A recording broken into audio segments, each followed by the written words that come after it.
नमस्कार विद्यार्थियों, आप सभी लोगों का स्वागत है स्वास्थ्य कॉमर्स क्लासेस में।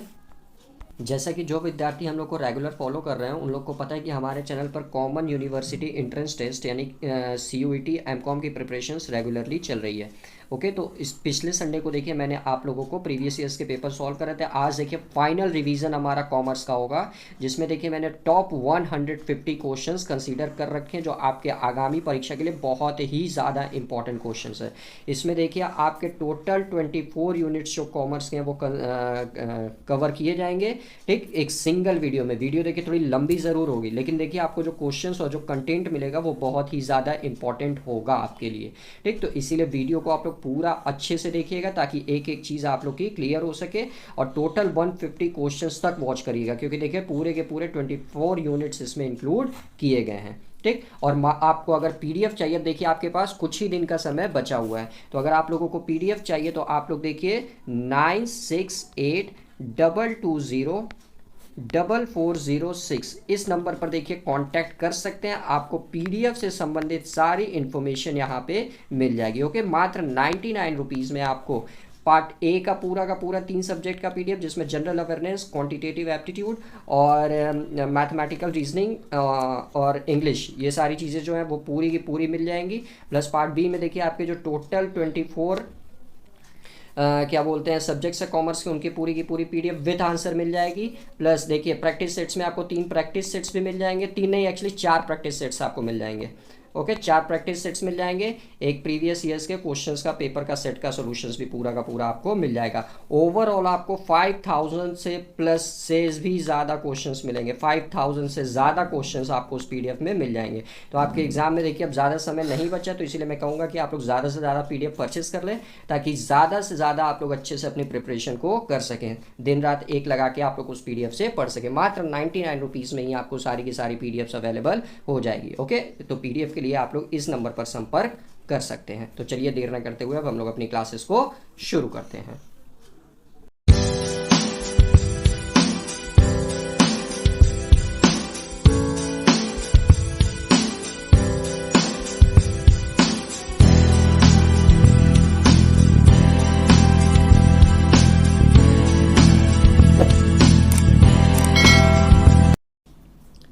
तो देखिए विद्यार्थियों, पहला क्वेश्चन आपसे क्या कह रहा है, arrange the following is chronological order, is नहीं या इन होना चाहिए। Okay, in chronological order about the accounting transaction and events are recorded in the books. यानी कि देखिए क्वेश्चन क्या कह रहा है, जो हमारे ट्रांजेक्शन्स होते हैं, अकाउंटिंग ट्रांजेक्शन्स होते हैं, उसको देखिए जो अपने बुक्स में हम लोग रिकॉर्ड करते हैं, क्लियर, तो उसको क्रोनोलॉजिकल ऑर्डर में, यानी कि सबसे पहले कौन सी चीज़ रिकॉर्ड मतलब किस में रिकॉर्ड होती है, फिर दूसरे किस में रिकॉर्ड होती है, इस हिसाब से आपको क्या करना है, अरेंज करना है।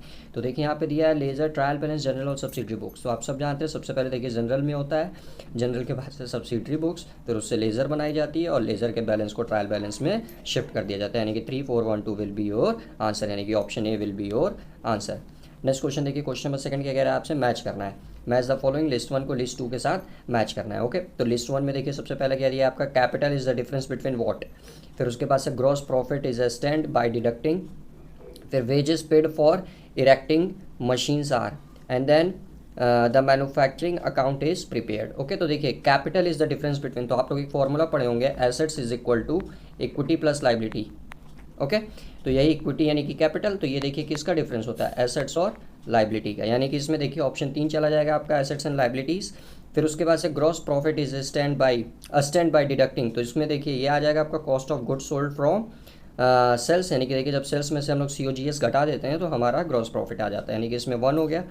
फिर उसके बाद से wages paid for erecting machines are, तो ये आपका होगा debited to machinery account. Okay, और फिर उसके बाद से to manufacturing account is prepared, तो ये देखिए मैन्युफैक्चरिंग अकाउंट क्यों प्रिपेयर किया जाता है, to find out cost of production. Okay, तो 3 1 4 2 will be your correct match, तो option D will be your correct match.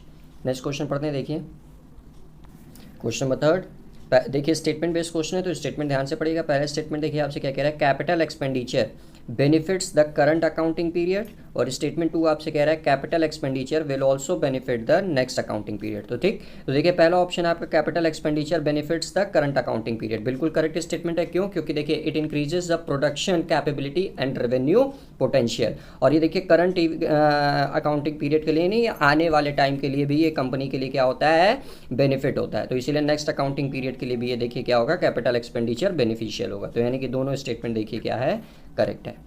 Question number 4 देखिए आपसे क्या कह रहा है, fees paid to lawyer for drawing a purchase deed of land is type of expenditure. यानी कि देखिए आपसे क्या कह रहा है, जो लैंड की परचेज ऑफ लैंड की डीड होती है, यानी कि देखिए अगर आप कोई लैंड परचेस कर रहे हैं तो उसकी देखिए जो डीड होती है, एग्रीमेंट होता है, उसका साक्ष्य होता है, विलेख होता है, प्रलेख होता है, ठीक। तो उसको निकलवाने के लिए देखिए जो आप लॉयर को फीस पेमेंट करते हैं, ठीक, यानी कि अपने भूमि के रिकॉर्ड को निकलवाने का, क्रय विलेख को निकलवाने का जो फीस आप लॉयर को पेड करते हैं वो किस टाइप का एक्सपेंडिचर होता है। ओके, तो ये याद रखिएगा। देखिए लैंड से रिलेटेड है और लैंड के प्रति ही ये खर्चा हो रहा है, तो ये इसे, और लैंड देखिए आपका एक कैपिटल एसेट्स होता है, इसीलिए देखिए कैपिटल एक्सपेंडिचर कहलाएगा। ओके, नेक्स्ट क्वेश्चन की तरफ बढ़ते हैं हम लोग। क्वेश्चन नंबर 5 देखिए अब आपसे क्या कह रहा है, कंसीडर द फॉलोइंग स्टेटमेंट। तो ध्यान से स्टेटमेंट पढ़िएगा फिर आंसर करिएगा। सबसे पहले देखिए क्या लिखा है, inventory includes raw material, finish goods and goods in process, जिसको हम लोग वर्क इन प्रोग्रेस भी कहते हैं। ओके, तो ये देखिए पहला स्टेटमेंट बिल्कुल करेक्ट है कि इन्वेंट्री में देखिए रॉ मटेरियल भी शामिल होता है, फिनिश गुड्स भी शामिल होते हैं और गुड्स इन प्रोसेस भी शामिल होता है, करेक्ट है। Inventory is the part of working capital, बिल्कुल करेक्ट है, क्योंकि देखिए वर्किंग कैपिटल का फॉर्मूला क्या होता है आपका, capital assets minus current assets minus current liability. तो करंट एसेट्स में देखिए स्टॉक जो होता है, इन्वेंट्री जो होता है वो किसका हिस्सा होता है, करंट एसेट्स का होता है, तो इसलिए देखिए इन्वेंट्री तब आपको ऑटोमेटिकली वर्किंग कैपिटल का हिस्सा बन जाएगा। तो बिल्कुल करेक्ट है दोनों स्टेटमेंट। तीसरा स्टेटमेंट देखिए आपसे क्या कह रहा है, inventory includes goods like be purchased in the coming month. नहीं, ये गलत है। इन्वेंट्री तो जो आपके पास होती है वो होता है ना, ये तो कमिंग मंथ में भी परचेज करने की बात कर रहा है, तो इसका देखिए आपका पहला और दूसरा बिल्कुल करेक्ट होगा, यानी कि option A will be correct. Question number 6 देखिए, न्यूमेरिकल है तो ध्यान से पढ़िएगा फिर आंसर हम लोग करते हैं। तो देखिए क्वेश्चन क्या लिखा हुआ है आपसे, monthly wages of an organisation are as follows. अप्रैल, मई, जून, जुलाई, अगस्त, इन 5 महीने का देखिए आपको क्या दे रखा है, वेजेस दे रखा है। ओके, आपसे बोल रहा है the delay in the payment of wages is 1/4 of a month, यानी कि जैसे मान लीजिए जनवरी का जो वेजेस है, ठीक, उसका देखिए जनवरी के वेजेस का 1/4 वेजेस जो है वो आपको फैब में मिलेगा, यानी कि क्योंकि क्यों फैब में मिलेगा, क्योंकि डिले है। ओके, और बाकी 3/4 आपको जनवरी में ही मिल जाएगा। आगे बोल रहा है calculate the amount of wages for June, July and August. तो जून, जुलाई, अगस्त के लिए हमको देखिए वेजेस कैलकुलेट करना है while preparing a cash budget. Okay, तो बजट का क्वेश्चन है। आइए हम लोग जून, जुलाई, अगस्त का जो बजट वेजेस का जो एडजस्टमेंट होगा, कैलकुलेशन होगा, वो कैसे होगा आइए कर लेते हैं। ठीक, सो वेट अ सेकेंड।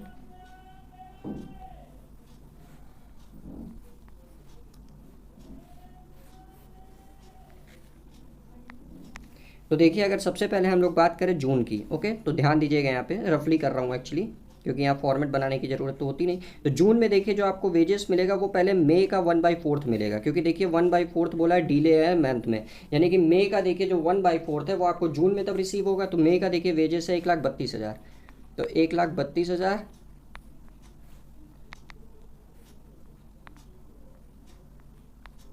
इसका देखिए 1/4, ओके, क्योंकि 3/4 तो आपको मई में ही रिसीव हो चुका होगा। तो ये देखिए टोटल आप सॉल्व करेंगे तो आएगा आपका 33,000। ओके, और बाकी देखिए जून का कैलकुलेट कर रहे हैं हम लोग, तो मई का देखिए 1/4 था, आपको क्या बोलते हैं जून में मिलेगा, और जून का देखिए टोटल वेजेस दिया 1,56,000। ओके, अब इसका ध्यान दीजिए आप लोग, तो जून का आपको 3/4 जून में ही मिल जाएगा, बाकी 1/4 क्या होगा, फिर नेक्स्ट मंथ ट्रांसफर हो जाएगा, जुलाई में चला जाएगा। तो इसका देखिए 1/4,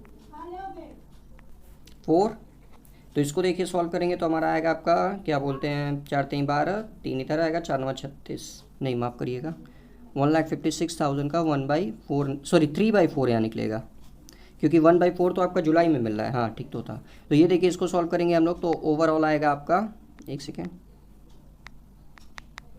ये इसको 3/4 कर देता हूँ मैं ताकि कोई कन्फ्यूज़न ना हो। तो देखिए जब इसको सॉल्व करेंगे हम लोग तो इसकी वैल्यू देखिए आपकी आएगी 1,56,000 इंटू 3/4, 1,17,000, ओके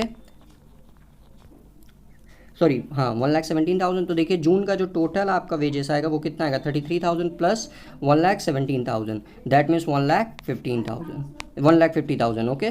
तो देखिए जो जनवरी का जून का वेजेस है वो आपका कितना हो गया 1,50,000। तो ऑप्शन ए में देखिए इसी तरह ये दिख रहा है, बाकी इसी तरह आप लोग कैलकुलेट कर लीजिएगा क्योंकि समय का अभाव है, नहीं आएगा तो पूछेगा, मैं बता दूंगा। नेक्स्ट क्वेश्चन देखिए 7 नंबर क्या कह रहा है अब आपसे, असर्शन और रीज़न का क्वेश्चन है तो ध्यान से पढ़िएगा क्योंकि ऐसे क्वेश्चन बच्चों को फंसाता बहुत है। तो लिखा हुआ है कि अ कंटीजेंट एसेट्स, ठीक, is a possible assets that arise from past event, और फिर रीज़न आपका क्या दे रहा है, the existence of it will be confirmed only on the occurrence और नॉन ऑक्यूरेंस ऑफ वन और more than one future events outside the control of enterprises, okay. तो अब इस असर्शन का इस रीजन के हिसाब से हमको आंसर चेक करना है। तो असर्शन देखिए क्या था आपका कि contingent assets is a possible assets that arise from past event, तो ये देखिए असर्शन बिल्कुल करेक्ट है, ठीक, क्योंकि कंटीजेंट एसेट्स ऐसा होता है जो पास्ट इवेंट होते हैं उससे अराइज होता है। दूसरा रीजन देखिए क्या था आपका, द एग्जिस्टेंस ऑफ इट यानी कि कंटीजेंट एसेट्स, ठीक, will be confirmed only the occurrence or non-occurrence of one or more than one future events outside the control of enterprises। तो इसका रीज़न भी देखिए बिल्कुल करेक्ट है और ये इसी की बात कर रहा है। दैट मीन्स इसका आंसर देखिए बन जाएगा ए, कि both A and R true and R is the correct explanation of A, ठीक। चलिए आगे पढ़ते हैं। इसका देखिए जब पीडीएफ में जो बच्चे पीडीएफ परचेस कर रखे हैं उनको देखिए जब सेंड करूंगा ना मैं, तो आप लोग को देखिए बुक में पीडीएफ के में जो आंसर दिया होगा वो मिसमैच करेगा, तो लेकिन यहाँ पे आप लोग आंसर करेक्ट कर लीजिएगा, 7 का आंसर ए ही होगा, ओके। क्वेश्चन नंबर 8 देखिए अब आपसे क्या कह रहा है, in case of renewal of the bill interest is calculated for the period of, okay. जब देखिए बिल को हम लोग रिन्यूअल करते हैं तो देखिए जो ब्याज कैलकुलेट होता है, इंटरेस्ट कैलकुलेट होता है, किस पीरियड के लिए कैलकुलेट किया जाता है, okay. Fresh bill, original bill, both A and B या 3 मंथ्स। तो देखिए फ्रेश बिल और ओरिजिनल बिल दोनों इसका करेक्ट आंसर बन जाएगा। क्वेश्चन नंबर 9 देखिए अब आपसे क्या कह रहा है, inventory control technique may be employed in, okay. तो जो इन्वेंट्री कंट्रोल टेक्निक होती है उसको कहाँ पे एम्प्लॉयड होना चाहिए, मैन्युफैक्चरिंग बिजनेस में, मर्चेंडाइजिंग बिजनेस में, बोथ ए एंड बी। तो देखिए इन्वेंट्री कंट्रोल बिजनेस आपका इन दोनों जगह एम्प्लॉयड होनी चाहिए। नेक्स्ट क्वेश्चन पढ़ते हैं।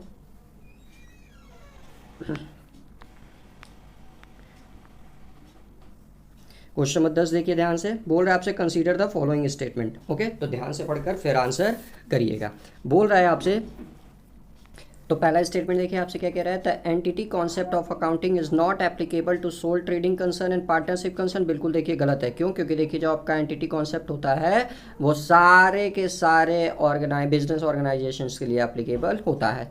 सेकंड देखिए बोला assets are to be show in the balance sheet at the replacement cost on liquidation, ये भी गलत है, रिटर्न डाउन वैल्यू पे शो किया जाता है। तीसरा देखिए money measure concept takes into account changes in the value monetary unit, ये भी देखिए गलत।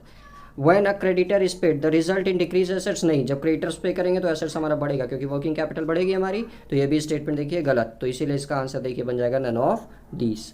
नेक्स्ट क्वेश्चन पढ़ते हैं, क्वेश्चन नंबर 11 देखिए अब आपसे क्या कह रहा है, तो स्टेटमेंट बेस्ड क्वेश्चन है तो ध्यान से स्टेटमेंट पहले आप लोग पढ़िएगा। तो देखिए पहला स्टेटमेंट कह रहा है sound industrial relations are essential to achieve individual team goal and organisational goals, तो ये देखिए पहला स्टेटमेंट बिल्कुल करेक्ट है आपका। दूसरा आपसे बोल रहा है कि congenial labour management relations creates an atmosphere of harmony and low rate of absenteeism, तो ये भी स्टेटमेंट देखिए बिल्कुल करेक्ट है, तो इसका आंसर देखिए बोथ स्टेटमेंट्स आर ट्रू बन जाएगा। 12 देखिए मैच कर रहे हैं तो ध्यान से पढ़िएगा फिर मैच करते हैं, ओके। तो लिस्ट 1 और लिस्ट 2 देखिए दो लिस्ट आपके पास अवेलेबल है। तो पहला लिस्ट 1 में देखिए क्या बोला है, finish goods, work in progress, raw material, फिर इसमें the manufacturing account is prepared, और इधर देखिए आपका दिया are in the process of productions, तो देखिए ये आपका क्या बोलते हैं बी में चला जाएगा क्योंकि वर्क इन प्रोग्रेस देखिए जो क्या होता है प्रोसेस ऑफ प्रोडक्शंस में ही आता है, ठीक। फिर उसके बाद से to be consumed in the production process, यानी कि प्रोडक्शन प्रोसेस में देखिए उसको फिर क्या किया जाता है, कंज्यूम किया जाता है, तो ये देखिए आपका रॉ मटेरियल में चला जाएगा। फिर उसके बाद से held for sales in ordinarily course of business, ये देखिए फिनिश गुड्स हमेशा क्या बोलते हैं रखा जाता है बेचने के लिए। फिर डेबिट टू मशीनरी अकाउंट, तो ये तो मैन्युफैक्चरिंग अकाउंट से कंसर्न है, यानी कि 4, यानी कि 3, 1, 2, 4 will be your correct match, यानी कि option B will be your correct match. Next question देखिए, क्वेश्चन नंबर 13 क्या कह रहा है अब आपसे, as per revenue recognition concept revenue is deemed to be realised, okay. When purchased order is receive from the purchaser, when goods are delivered to the purchaser, और when the title of goods has been transfer to the purchaser. यही option देखिए correct है, जब title transfer की बात होती है हमेशा क्या बोलते हैं, गुड्स के ट्रांसफ़र में, तो ये ऑप्शन बिल्कुल करेक्ट बनेगा। नेक्स्ट क्वेश्चन देखिए 14 क्या कह रहा है अब आपसे, there is an error in nominal account, okay, it shall be directly affected. यानी कि देखिए नॉमिनल अकाउंट में क्या बोलते हैं, एक एरर है। क्लियर। अब अकाउंट्स कितने टाइप्स के होते हैं, जरा कमेंट करके आप लोग बताइए। तो यहाँ क्वेश्चन में देखिए आपसे फिलहाल बोल रहा है कि नॉमिनल अकाउंट में देखिए क्या है, एक एरर है, तो it shall be directly effect. तो देखिए किसको इफेक्ट करेगा ये आपसे पूछ रहा है। Okay, profit and loss account को, बैलेंस शीट को, बोथ ए एंड बी या नन ऑफ दीज। तो देखिए अकाउंट्स की बात कर रहा है तो सब जानते हैं nominal accounts related to expenses and incomes, तो ये देखिए आपका प्रॉफिट एंड लॉस अकाउंट को अफेक्ट करेगा। और जल्दी कमेंट करके बताइए कितने टाइप्स के अकाउंट होते हैं, देखते हूँ कितने बच्चे करेक्ट आंसर करके बता रहे हैं। क्वेश्चन नंबर 15 देखिए अब आपसे क्या कह रहा है, sales of an assets on credit, यानी कि देखिए कोई एसेट्स को हम लोग क्रेडिट सिस्टम पर बेच रहे हैं at a price higher than written down value of assets. और देखिए जो जिस प्राइस पे बेच रहे हैं वो देखिए एसेट्स के WDV से ज़्यादा है, तो ये क्या होगा ये आपसे पूछ रहा है। ओके, तो would leaves owner equity unaffected, increase owners equity to the extent of less value, increase owners equity by the amount of sales, और increase owners equity to the extent of profit on sales. तो ये answer correct है, क्योंकि देखिए बेचने की बात कर रहा था और हायर प्राइस पे बेच रहा है तो ऑब्वियसली प्रॉफिट होगा ऑन सेल्स पे, और इससे ओनर्स की इक्विटी भी क्या होगी, ज़्यादा होगी, इंक्रीज करेगी। क्वेश्चन नंबर 16 देखिए अब आपसे क्या कह रहा है, Which of the following method is inventory valuation should be used during perpetual inventory system? FIFO, LIFO, simple average method या all of these? ओके, तो इसका देखिए आंसर बनेगा simple average method। Next question देखते हैं 17 देखिए अब आपसे क्या कह रहा है, if gross profit 30% on cost तो it is dash on sales, यानी कि देखिए ग्रॉस प्रॉफिट आपका कॉस्ट पे 50% है तो सेल्स पे कितना होगा आपको बताना है। ओके, तो आइए फटाक से कर लेते हैं इसको हम लोग। तो यहाँ देखिए एज्यूम कर लीजिए आप लोग कि आपका देखिए जो CP है यानी कि कॉस्ट प्राइस है, ठीक, वो 100 है, ग्रॉस प्रॉफिट देखिए आपका दिया हुआ है 50%, यानी कि 50। तो देखिए जो सेलिंग प्राइस होगा आपका, तो सेलिंग प्राइस का देखिए फॉर्मूला क्या होता है, cost price plus gross profit, यानी कि देखिए 150। तो आपसे पूछा था कि बताइए प्रॉफिट का परसेंटेज सेल्स पे कितना होगा, ठीक। तो देखिए जब प्रॉफिट का परसेंटेज हम लोग लगाएंगे तो वो देखिए क्या लगाएंगे, तब सेल्स पे पूछ रहा है यानी कि सेलिंग प्राइस, तो 150 इंटू 100 अपॉन प्रॉफिट देखिए 50, सॉरी माफ़ करिएगा, फॉर्मूला देखिए होता है प्रॉफिट इंटू 100 अपॉन सेलिंग पे पूछ रहा है तो यहाँ पे सेलिंग प्राइस। तो ये देखिए प्रॉफिट आपका 50 था इंटू 100 और सेलिंग प्राइस देखिए 150, तो ये काटेंगे देखिए 3 टाइम में चला गया, 3 का इसमें डिवाइड लगाएंगे तो आएगा आपका 33.33%। ओके, नेक्स्ट देखिए क्वेश्चन नंबर 18 क्या कह रहा है अब आपसे, विच of the following is not the tool of management accounting. Okay, management accounting का कौन सा इसमें से टूल्स नहीं है, तो standard costing, budgetary control, human resource accounting या डिसीजन अकाउंटिंग। तो देखिए इन चारों में जो आंसर बनेगा कि मैनेजमेंट अकाउंटिंग का जो टूल नहीं है वो होगा आपका HRA, okay, human resource accounting, क्योंकि ये देखिए अलग ब्रांच होता है अकाउंटिंग का।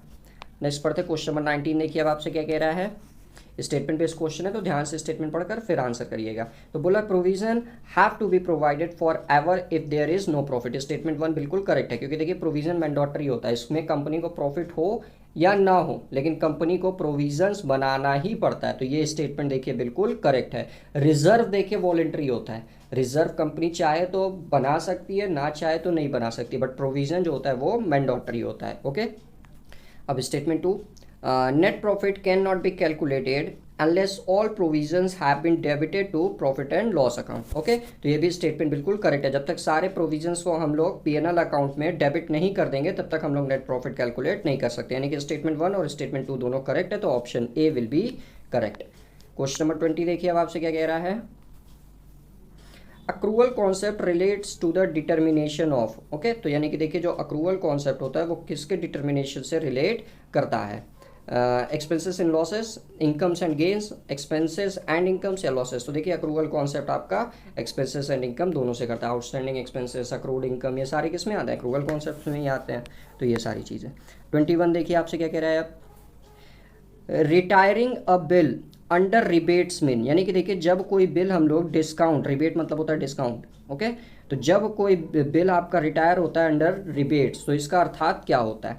Making payment of the bill after due date, making payment of the bill before due date, making payment of the bill on the due date, या all of the above. तो इसका answer देखिए B बनेगा। जब हम लोग due date से पहले बिल का भुगतान कर देते हैं तो हमको रिबेट यानी कि डिस्काउंट मिल जाता है। क्वेश्चन नंबर 22 देखिए अब आपसे क्या कह रहा है। A foreign bill of exchange is generally drawn up in, यानी कि देखिए जो फॉरेन बिल होता है, फॉरेन बिल ऑफ एक्सचेंज होता है, फॉरेन बिल ऑफ एक्सचेंज होता है, ये जनरली कैसे ड्रॉ किया जाता है? ट्रिप्लिकेट, डुप्लीकेट, सिंगल्स या क्वाड्रिप्लिकेट। ओके, तो देखिए जो फॉरेन बिल ऑफ एक्सचेंज होता है वो जनरली आपका ट्रिप्लिकेट ड्रॉ किया जाता है। 3 सेट्स होते हैं इसके। नेक्स्ट क्वेश्चन देखिए क्या कह रहा है आपसे 23।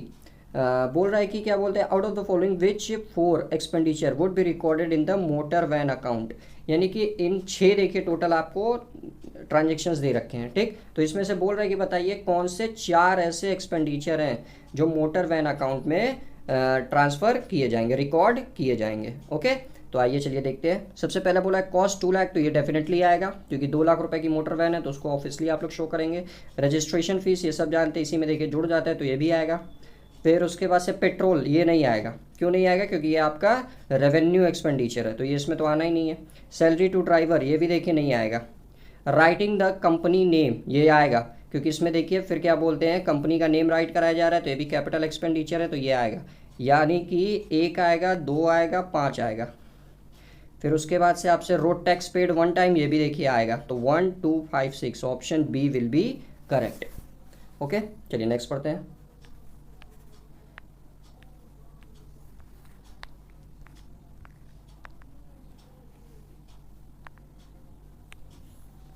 ट्वेंटी 24 ध्यान से पढ़िएगा। Cash discount is allowed on, cash discount कब अलाउ किया जाता है? परचेज, सेल्स, प्रॉम्प्ट पेमेंट या ऑल ऑफ दीज। तो ऑब्वियसली जब प्रॉम्प्ट पेमेंट होता है तब आपका कैश डिस्काउंट अलाउ किया जाता है। क्वेश्चन नंबर 25 देखिए आपसे क्या कह रहा है अब। Which is not a credit transaction, कौन सा इसमें से क्रेडिट ट्रांजेक्शन नहीं है वो आपको बताना है। तो राम सोल्ड गुड्स टू हरी, तो देखिए दोनों जगह नाम दिया और कहीं पे भी कैश मेंशन नहीं है। तो आप लोग देखिए 11th में पढ़े होंगे कि जब नाम दे देता है और उस बेसिस पे देखिए जब हम लोग कोई परचेज या सेल्स करते हैं तो वो क्रेडिट बेस्ड होता है। ओके, तो ये तो क्रेडिट बेस्ड हो गया आपका।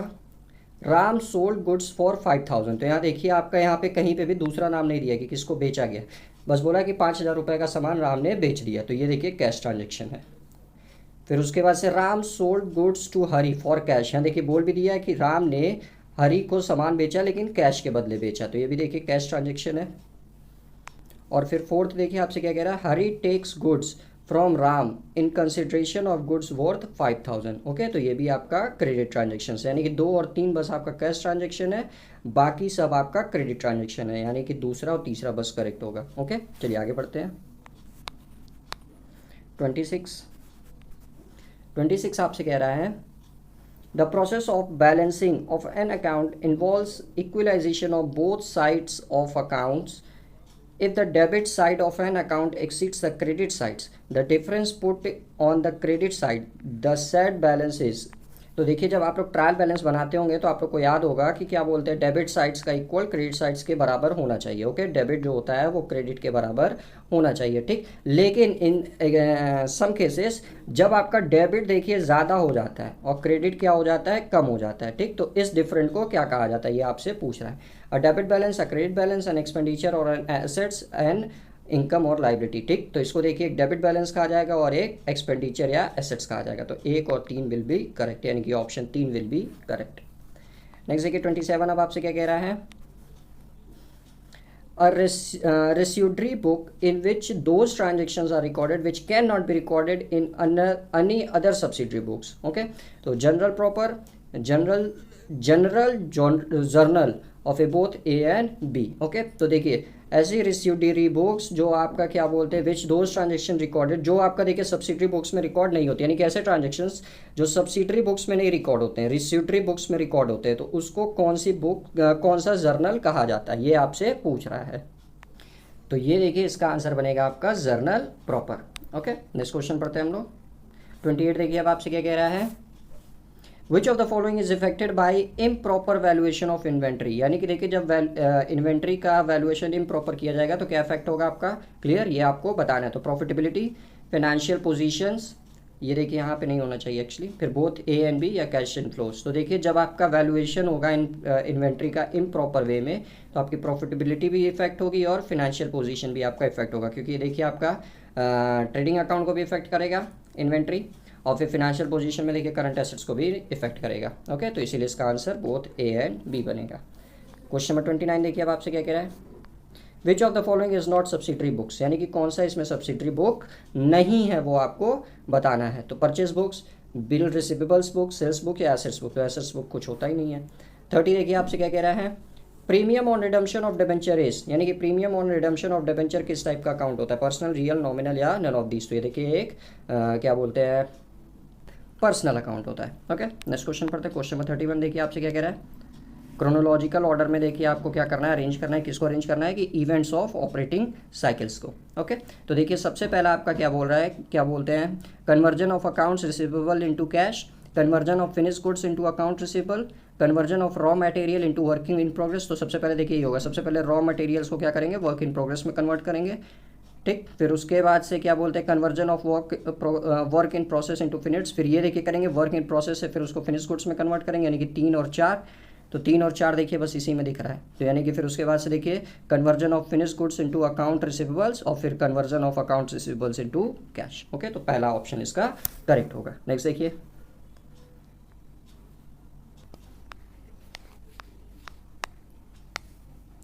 क्वेश्चन नंबर 32 देखिए विद्यार्थियों आपसे क्या कह रहे हैं, थोड़ा ब्लर है तो इसलिए मैं पढ़ रहा हूँ, तो आप लोग भी ध्यान से सुनते रहिएगा। विच of the following pairs is और नॉट, इज और आर नॉट करेक्टली मैच्ड, यानी कि कौन सा पेयर्स करेक्टली मैच्ड नहीं है वो आपको बताना है। ओके, तो पहला ऑप्शन देखिए आपसे क्या कह रहा है, it is associated with the employment of fixed cost assets, operating leverage, तो बिल्कुल करेक्ट है ये। It result from the uses of fixed cost sources of funds, financial leverage.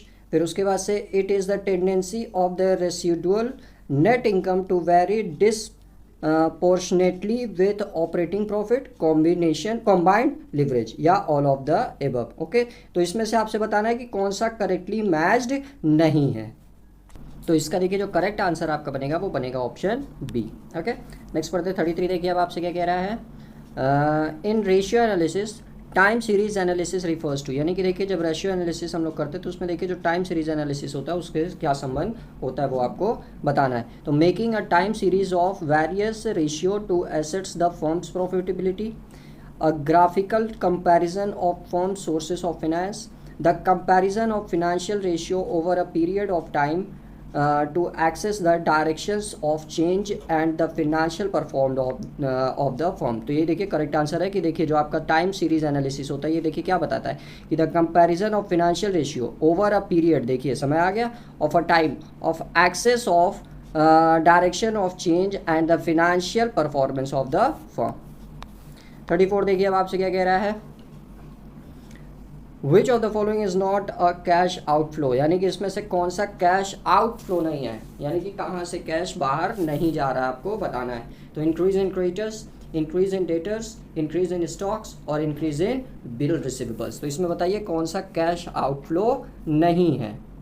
Assets आपका जो करंट एसेट्स जो होता है आपका, याद रखिएगा जब करंट एसेट्स आपका इंक्रीज करेगा, याद रखिएगा जब करंट एसेट्स इंक्रीज करेगा तब वो कैश आउटफ्लो कहलाएगा, क्लियर। लेकिन जब यही करंट एसेट्स आपका करंट लाइबिलिटी जब आपकी डिक्रीज करेगी इंक्रीज करेगी, उल्टा होता है, याद रखिएगा जब करंट एसेट्स आपका इंक्रीज करेगा और जब आपकी करंट एसेट्स जब आपका इंक्रीज करेगा तो याद रखिएगा हमेशा कैश आउटफ्लो होता है। ओके, और जब याद रखिएगा आपका करंट लाइबिलिटी इंक्रीज करता है, ठीक, तो कैश इनफ्लो होता है। तो यहाँ देखिए करंट लाइबिलिटी में फिलहाल एक ही था, इंक्रीज इन क्रेडिटर्स, तो यही करेक्ट आंसर बनेगा। क्यों? क्योंकि देखिए यहाँ पूछा था कौन सा आपका कैश आउटफ्लो नहीं है, तो ऑब्वियसली देखिए increase in creditors cash outflow ना होकर कैश इनफ्लो होता है। नेक्स्ट देखिए नंबर 35 देखिए अब आपसे क्या कह रहा है, क्या बोलते हैं, ROI is computed by, ROI यानी कि return on investment is computed by. तो इसका देखिए जो फॉर्मूला होता है रिटर्न ऑन इन्वेस्टमेंट का वो होता है आपका ROI बराबर रिटर्न ऑन इन्वेस्टमेंट बराबर net income upon cost of investment cost of investment into 100। Okay, ये होता है आपका फॉर्मूला।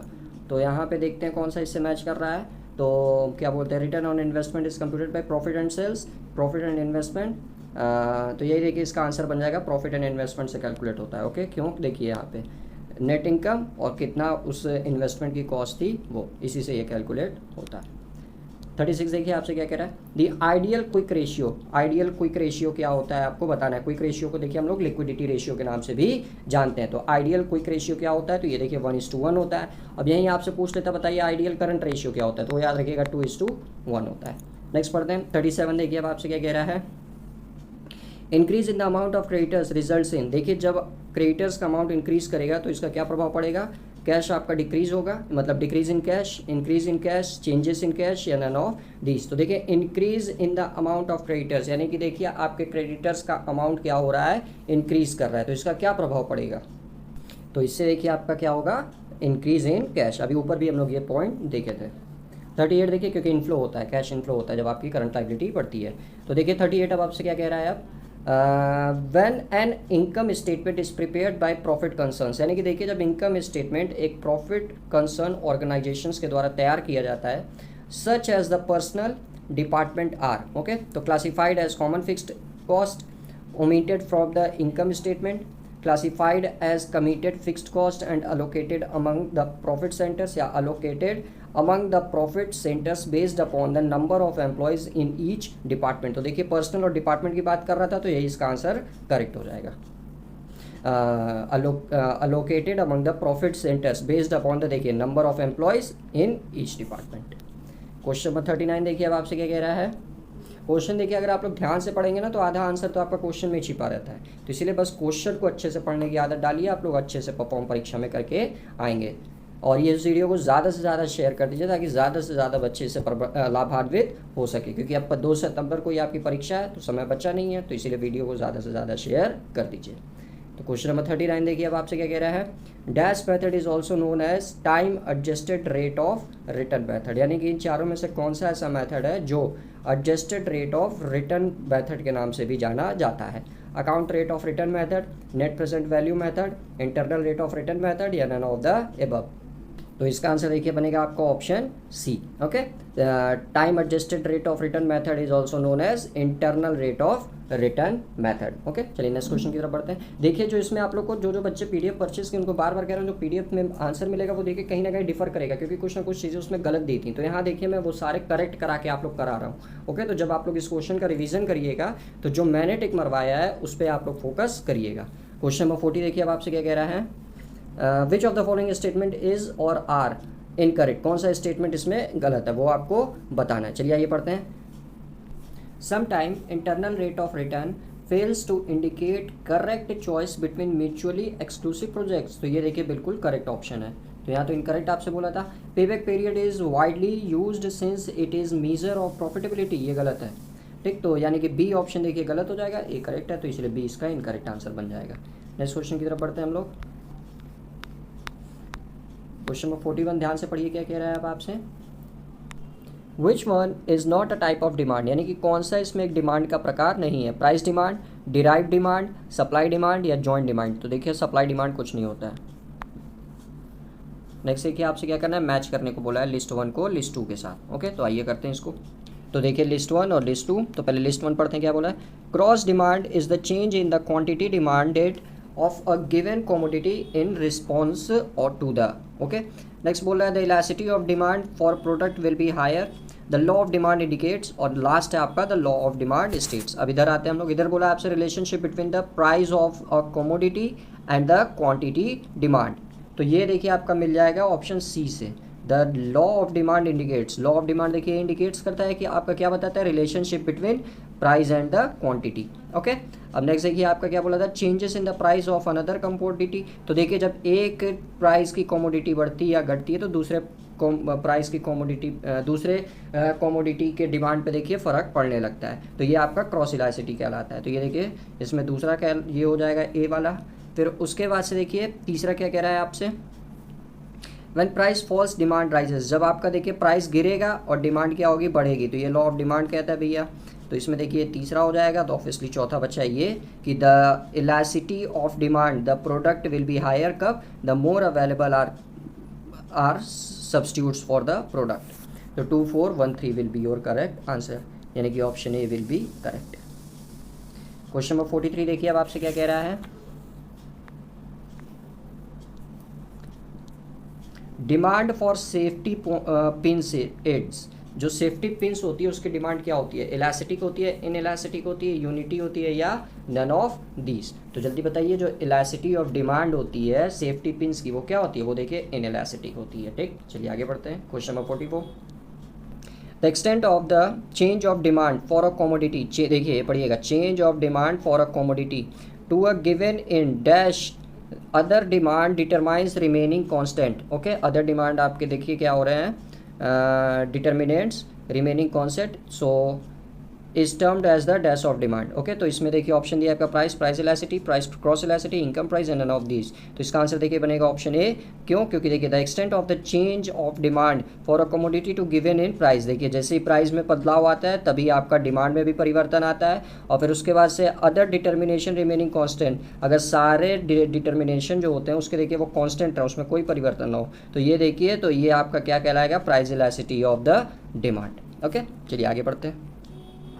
क्वेश्चन नंबर 45 ध्यान से देखिए अब आपसे क्या कह रहा है, the profit seeking monopolist operates at the level of output, ठीक, where P is equal to M C, मतलब प्राइस इज इक्वल टू आपका marginal cost is equal to average cost, marginal revenue is equal to marginal cost, all of these. तो ये देखिए marginal revenue बराबर marginal cost की स्थिति में होता है।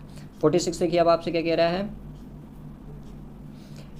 under perfect competition a firm will be equilibrium when its average cost is, okay, perfect competitions में पूर्ण प्रतियोगिता में जो फर्म होगी वो इक्विलिब्रियम होगी, कब, जब आपका AC क्या होगा, मिनिमम लेवल पर, equal to AR, that means average revenue, covering only prime cost of production या नन ऑफ द एबव। तो इसका आंसर देखिए बन जाएगा इक्वल टू AR, जो AC होता है ना, ठीक, वो आपके AR के बराबर होता है, और AR देखिए जो होता है आपका वो आपका MC और MR के भी बराबर होता है। नेक्स्ट पढ़ते हैं 47 देखिए अब आपसे क्या कह रहा है, barriers to entry are highest, यानी कि देखिए किसी मार्केट में जो बैरियर होता है एंट्री ऑफ द फर्म का, ठीक, वो सबसे ज़्यादा किस में होता है, विच टू टाइप्स ऑफ मार्केट, किस 2 टाइप्स के मार्केट में सबसे ज़्यादा होता है, differentiated competition and oligopoly, perfect competitions and differentiated competitions, monopoly and differentiated competitions, या ओलिगोपोली एंड मोनोपोली। तो देखिए जो सबसे हाईएस्ट बैरियर होता है ना, वो देखिए ओलिगोपोली और मोनोपोली में पाया जाता है। ओके, नेक्स्ट देखिए 48 अब आपसे क्या कह रहा है, in which type of market do you have largest number of firms, यानी कि किस टाइप की मार्केट में सबसे ज़्यादा फर्म होते हैं, बहुत ही ज़्यादा फर्म होते हैं, perfect competitions and oligopoly, perfect competition and differentiated competitions, perfect competitions and monopoly and differentiated competition and oligopoly. तो देखिए सबसे ज़्यादा नंबर ऑफ फर्म जिसमें होते हैं वो होता है आपका परफेक्ट कॉम्पिटिशन और डिफरेंशिएटेड कॉम्पिटिशन्स में। ओके,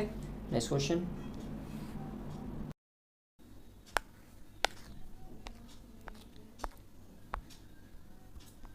क्वेश्चन नंबर 49 देखिए अब बच्चों क्या कह रहा है आपसे, a natural monopoly is a market situation in which, यानी कि देखिए जो नेचुरल मोनोपोली होती है वो किस प्रकार के, मतलब किस मार्केट सिचुएशंस पर निर्भर करती है। So all firm sells natural resources, a single firm supply natural resources to an entire industry, or a single firm can supply the market output more efficiently than many firms, या none of the above। Okay, तो देखिए monopoly की बात कर रहा है, monopoly यानी कि एकाधिकार, और एकाधिकार में क्या स्थिति पनपेगी आपकी, a single firm can supply the market output more efficiently than many firms। Okay, अगला क्वेश्चन देखते हैं, question number 50, the most important characteristics of federation is, यानी कि फेडरेशन का सबसे इंपॉर्टेंट कैरेक्टरिस्टिक्स क्या होता है। तो इसमें देखिए आपका क्या होता है, सेंट्रल गवर्नमेंट और स्टेट गवर्नमेंट में डिवाइड होता है, लेकिन जो मेन पावर होती है वो सेंट्रल गवर्नमेंट के पास होती है। ओके, तो सेंटर सुपरमेसी ओवर स्टेट, नहीं ऐसा नहीं है, सुपरमेसी नहीं होता है, पावर का डिवीजन होता है। Non correspondence between the functions and the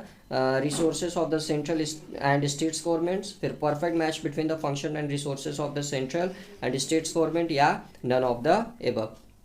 तो इसका आंसर देखिए बनेगा आपका ऑप्शन सी। क्यों? क्योंकि देखिए जो फेडरेशन में क्या होता है, जो सेंट्रल गवर्नमेंट होती है और जो स्टेट गवर्नमेंट होती है, इनके बीच में पावर का डिवीजन हो जाता है। ओके, तो जब पावर का, लेकिन सुपर पावर याद रखिएगा हमेशा सेंट्रल गवर्नमेंट ही होती है। ठीक, पावर का डिवीजन हो जाता है, इसीलिए देखिए यहाँ पे perfect match between the functions of resources of the central and state government. Okay, तो यही इसका करेक्ट आंसर बनेगा। 51 देखिए अब आपसे क्या कह रहा है, in the equation c is equal to c0 plus c1 y d dash, where c is planned consumption expenditure, yd is the disposal income, c0 is intercept or autonomous consumption, value of c when disposal income is 0. Okay, and c1 marginal proportionality to consume, which of the following is the endogenous variables. Okay, तो इसमें endogenous variable कौन सा है वो आपको बताना है। तो इसका आंसर देखिए C1YD बन जाएगा। एक्चुअली ऐसे क्वेश्चंस आते नहीं हैं, ये सब रिसर्च के क्वेश्चंस में आते हैं, तो लेकिन CUET की परीक्षा NTA कराता है, तो इसलिए थोड़ा मैंने रेंज जो रखा है वो वाइडर रखा है कि अगर इन केस आ जाए तो आप लोग कर सकें। ओके, 52 देखिए अब आपसे क्या कह रहा है, which of the following statement is false, कौन सा स्टेटमेंट गलत है। In dynamic multiplier there is a lagged relationship between consumption and disposal income. और फिर बोला आपसे the dynamic multiplier process can be presented as a decreasing geometric series of change in income in the following period. A major position of the multiplier effect is realized in fewer periods when the marginal proportionality to consume is smaller. यही देखिए आपका गलत है, ये fewer period के लिए नहीं, longer period के लिए होता है। According to which of the following hypothesis consumption is irreversible, यानी कि कौन सा इसमें से आपका हाइपोथेसिस है जो मतलब किस हाइपोथेसिस के हिसाब से जो कंजम्पशन होता है वो आपका इरिवर्सिबल होता है, वो आपको बताना है। तो absolute income hypothesis, relative income hypothesis, permanent income hypothesis या लाइफ साइकिल हाइपोथेसिस। तो देखिए इरिवर्सिबल की बात कर रहा है, तो ये इसका आंसर बन जाएगा रिलेटिव इनकम हाइपोथेसिस। 54 देखिए अब आपसे क्या कह रहा है, which of the following models of business cycles generate concentrate cycles, यानी कि कौन सा क्या बोलते हैं मॉडल ऑफ बिजनेस साइकिल होता है जो आपका जनरेट करता है कॉन्सेंट्रेटेड साइकिल्स को। ओके, तो Samuelson model, Hicks model, Kaldor's model या ऑल ऑफ द एबव। तो इसका आंसर देखिए बनेगा Hicks model. Okay, next question देखिए बच्चों क्या कह रहा है आपसे, question number 55, which of the following is not assumption of Harrod's model of growth, यानी कि कौन सा आपका अजम्पशन नहीं है हैरोड्स मॉडल के ग्रोथ का। ओके, तो the desired capital output ratio is constant, फिर आपसे सेविंग, ये तो करेक्ट है, ये है उसका एजम्पशन होता है। Saving are constant proportions of real income, ये भी होता है। The labour force grows at the same exogenously determined constant exponential rate, ये भी बिल्कुल करेक्ट है। Factor prices are flexible in the long run, ये गलत है, लॉन्ग रन के लिए नहीं होता, ये शॉर्ट रन के लिए होता है। ओके, नेक्स्ट क्वेश्चन की तरफ बढ़ते हैं। क्वेश्चन नंबर 56 देखिए अब आपसे क्या कह रहा है, तो इसको देखिए बोला है आपसे match of the following statement in group A with propounders in group B. Okay, तो ग्रुप ए देखिए दे दिया है और ग्रुप बी दे दिया है, तो देखिए यहाँ पे 3 थीरी है और ये देखिए 3 साइंटिस्ट हैं, इनको इनकी थीरी के हिसाब से क्या करना है, मैच करना है। ओके, तो चलिए आइए देख लेते हैं। Velocity of money is stable functions of its determinants. Velocity of money is unstable functions of its determinants. Velocity of money is constant and does not depend on the income and interest rate. Okay, अब यहाँ देखिए किन्सियंस, मोनेट्रिस्ट और classical, ये सारी theory है। Okay, तो सबसे पहले देखिए आपका क्या है कि velocity of money is stable functions of its determinants, तो ये देखिए क्लासिकल सॉरी मोनेट्रियट्स थीरी है, तो इसमें देखिए एम वाला यानी कि दूसरा पॉइंट हो जाएगा ये।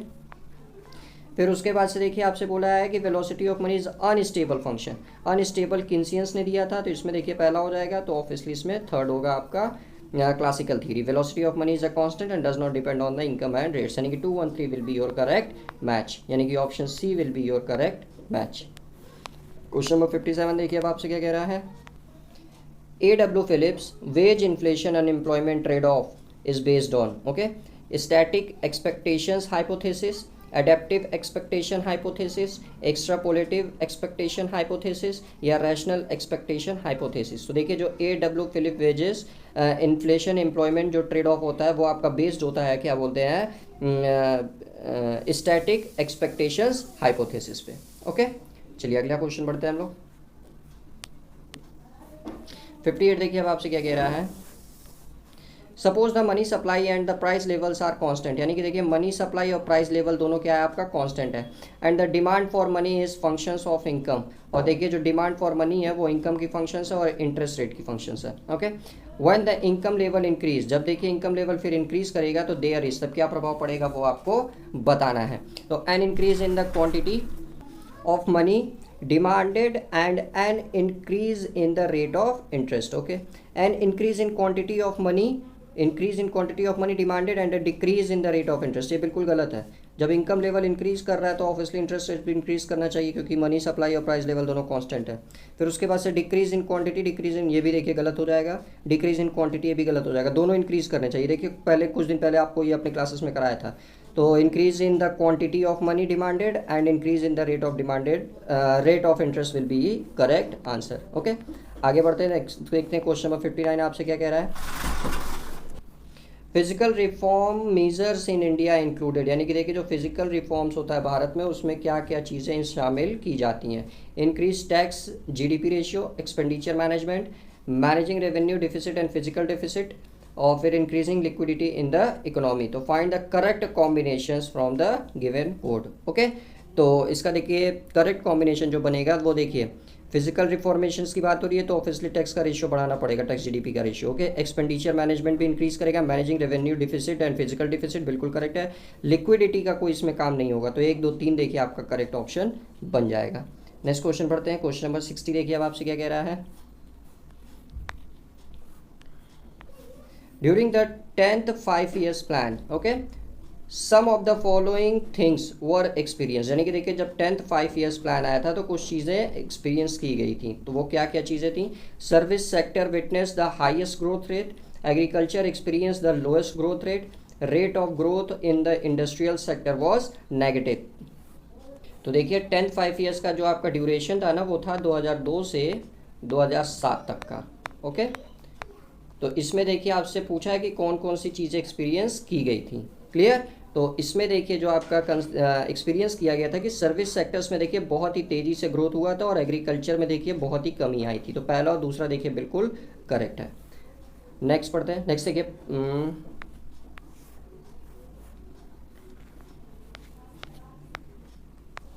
असर्शन और रीज़न का क्वेश्चन है। तो इसको देखिए पढ़ने से पहले एक रिक्वेस्ट रहेगी आप लोगों से कि चैनल को अभी तक सब्सक्राइब नहीं किया है सो प्लीज़ चैनल को जल्दी से जल्दी सब्सक्राइब कर लें। वीडियो पसंद आती है तो वीडियो को लाइक ज़रूर करें और ज़्यादा से ज़्यादा शेयर करें ताकि ज़्यादा से ज़्यादा बच्चे लाभान्वित हो सकें। ठीक, तो इसीलिए वीडियो को ज़्यादा से ज़्यादा शेयर करें ताकि ज़्यादा से ज़्यादा बच्चे हम लोग के साथ जुड़ सकें और वो अपनी तैयारी को और भी मजबूत बना सकें। चलिए देखिए क्वेश्चन नंबर 61 अब पढ़ते हैं। असर्शन देखिए आपसे क्या कह रहा है। Employment growth in the organised sector, okay, both public and private combined has increased during the period 1994 to 2008, बिल्कुल करेक्ट है। एम्प्लॉयमेंट बहुत ज़्यादा ग्रोथ किया था इस पीरियड में।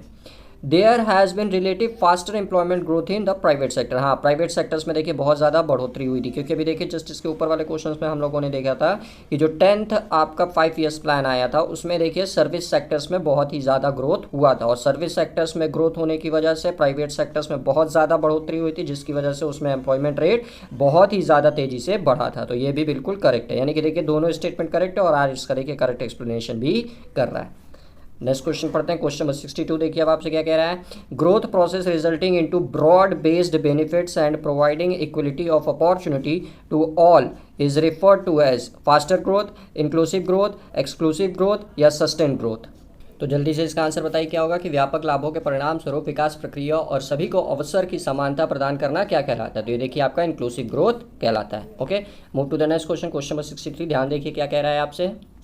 Which of the following model is not associated with the Leontief's static model? Okay, final demand is a stochastic vector, बिल्कुल correct है, ये होता है। फिर उसके बाद से देखिए reciprocal of the Perron's Frobenius root is the maximum growth rate, ये भी बिल्कुल करेक्ट है। Input coefficient are fix, technology permanent, ये बिल्कुल गलत है, टेक्नोलॉजी कभी परमानेंट होती ही नहीं है। और फिर उसके बाद से ये देखिए 1 - a - RB inverse WL is equal to P, ये भी फॉर्मूला बिल्कुल करेक्ट है, यानी कि 1 2 4 करेक्ट है आपका और तीसरा गलत है। क्वेश्चन नंबर 64 देखिए अब आपसे क्या कह रहा है। In the context of simultaneously equation econometric models consider the following statement. Okay, तो देखिए आपका क्या बोल रहा है कि in the context of simultaneously equation econometric models में उसको कंसीडर करना है उस स्टेटमेंट को, क्या क्या चीज़ें शामिल होती हैं, क्या क्या चीज़ें शामिल नहीं होती हैं। तो identification is a problem to be dealt with before estimations, बिल्कुल ये करेक्ट है। कि पहले देखिए हम लोग आइडेंटिफिकेशन कर लेंगे प्रॉब्लम की, पहले उसको एस्टिमेट करने से पहले।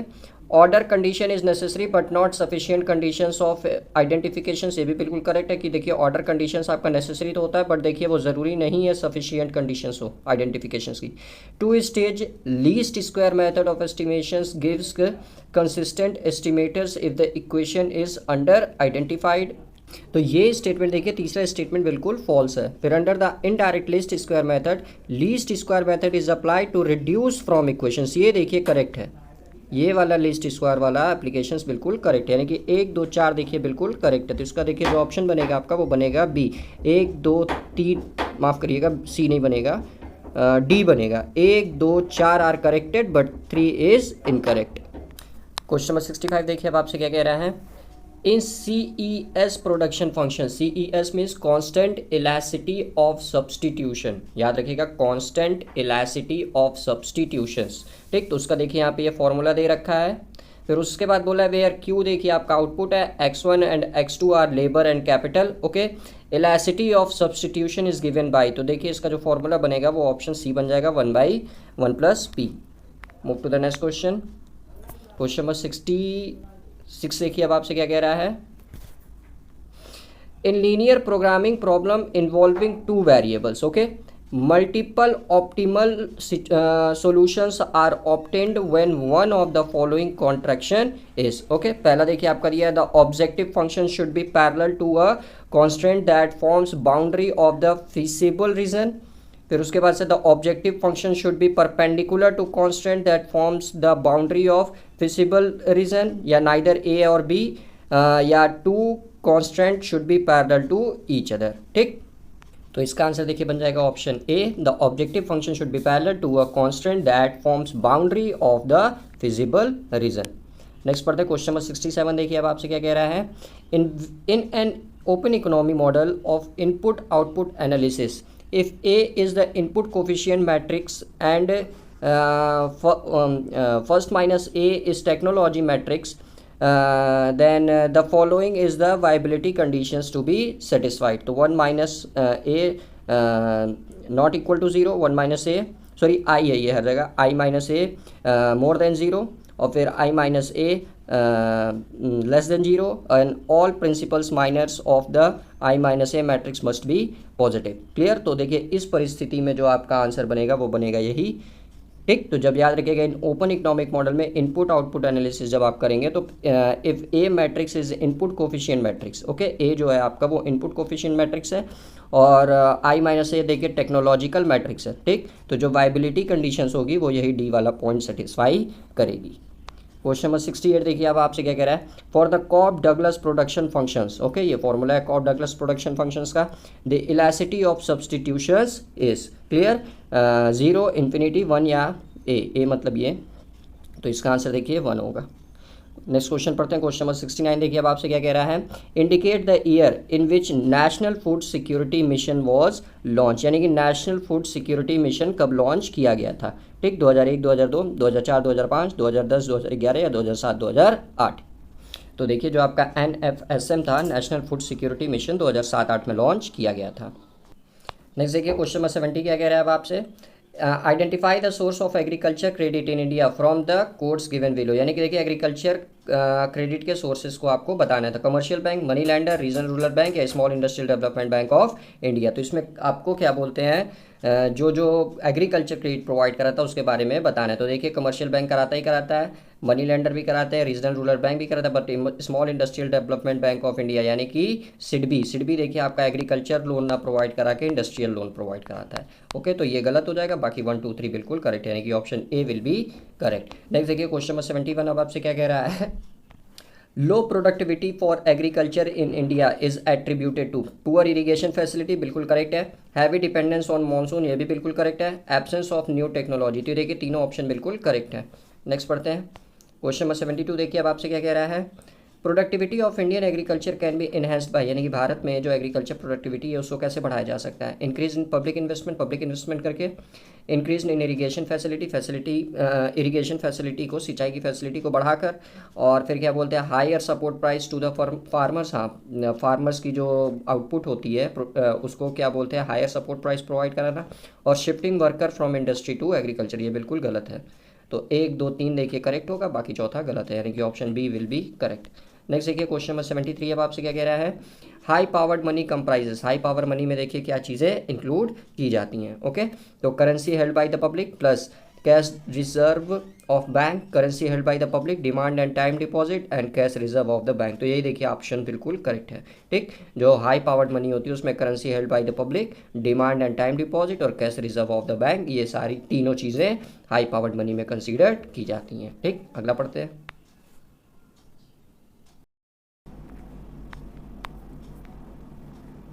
क्वेश्चन नंबर 74 ध्यान से देखिए बच्चों, अब आपसे क्या कह रहा है, capital to risk weighted assets ratio of all scheduled commercial banks in India under the Basel 1 framework is stipulated at the minimum of, यानी कि देखिए जो capital to risk weighted assets ratio है वो मिनिमम कितने परसेंट्स पे रखा गया है वो बता रहा है आपको कमर्शियल बैंक्स के लिए। Clear, under the Basel 1। अब तक 3 बेसल मानक देखिए आ चुके हैं, 1 2 और 3, और इस समय करंट जो चल रहा है वो 3%, तीसरा चल रहा है। ओके, तो फिलहाल इसका देखिए जो क्या बोलते हैं, जो मिनिमम रखा गया है वो रखा गया है 9%। क्लियर, 75 देखिए अब आपसे क्या कह रहा है, which of the following financial institutions are operating in the money market, यानी कि कौन सा आपका वित्तीय institutions, financial institutions money market में ऑपरेट करता है? Non banking financial institutions, acceptance houses, central bank या स्टॉक एक्सचेंज। ओके, तो जल्दी से बताइए कौन सा इसका आंसर करेक्ट होगा। तो देखिए स्टॉक एक्सचेंज जो होता है वो सब जानते हैं कि ये मनी मार्केट का हिस्सा ना होकर कैपिटल मार्केट का हिस्सा होता है। ओके, तो 1 2 3 बिल्कुल करेक्ट होगा, बाकी ये चौथा वाला पॉइंट गलत है। नेक्स्ट देखते हैं क्वेश्चन नंबर 76, अब आपसे क्या कह रहा है, असर्शन और रीजन का क्वेश्चन है तो ध्यान से पड़ेगा। असर्शन देखिए क्या कह रहा है, the capital base of regional rural banks is found to be weak, और रीजन क्या कह रहा है, deposit mobilisation of RRBs has been inadequate. तो from the above two statements select the correct answers. ठीक है, तो फिर से देखिए एक बार पढ़ लेते हैं। असर्शन कह रहा था आपसे, the capital base of regional rural banks is found to be weak, तो ये देखिए बिल्कुल करेक्ट है। और फिर उसके बाद से deposit mobilisation of RRB has been inadequate, ये भी देखिए जो भी RRB के पास डिपॉजिट होता है उसका जो मोबिलाइजेशन होता है वो देखिए इनएडुकेट होता है। तो दोनों रीज़न करेक्ट हैं, असर्शन और रीज़न दोनों करेक्ट है। बट देखिए क्या इसका ये सही एक्सप्लेनेशन दे रहा है? तो नहीं, ये देखिए आपका कैपिटल क्रिएशंस की, कैपिटल की बात कर रहा था और ये डिपॉजिट की बात कर रहा था, तो दोनों अलग अलग चीज़ है। तो देखिए इसका आंसर बनेगा बी। ए और आर दोनों ट्रू तो हैं, but R is a not correct explanation of A.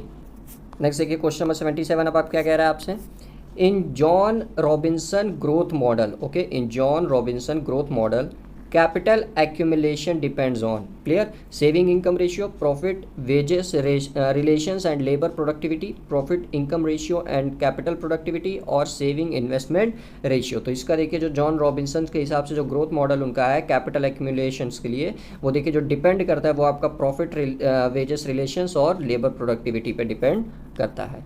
Clear, next पढ़ते हैं 78 देखिए अब आपसे क्या कह रहा है, in Hicks neutral technical progress, okay, in Hicks neutral technical progress the technical progress is capital augmenting, labour augmenting, both labour and capital augmenting, या change in the efficiency and productivity of labour.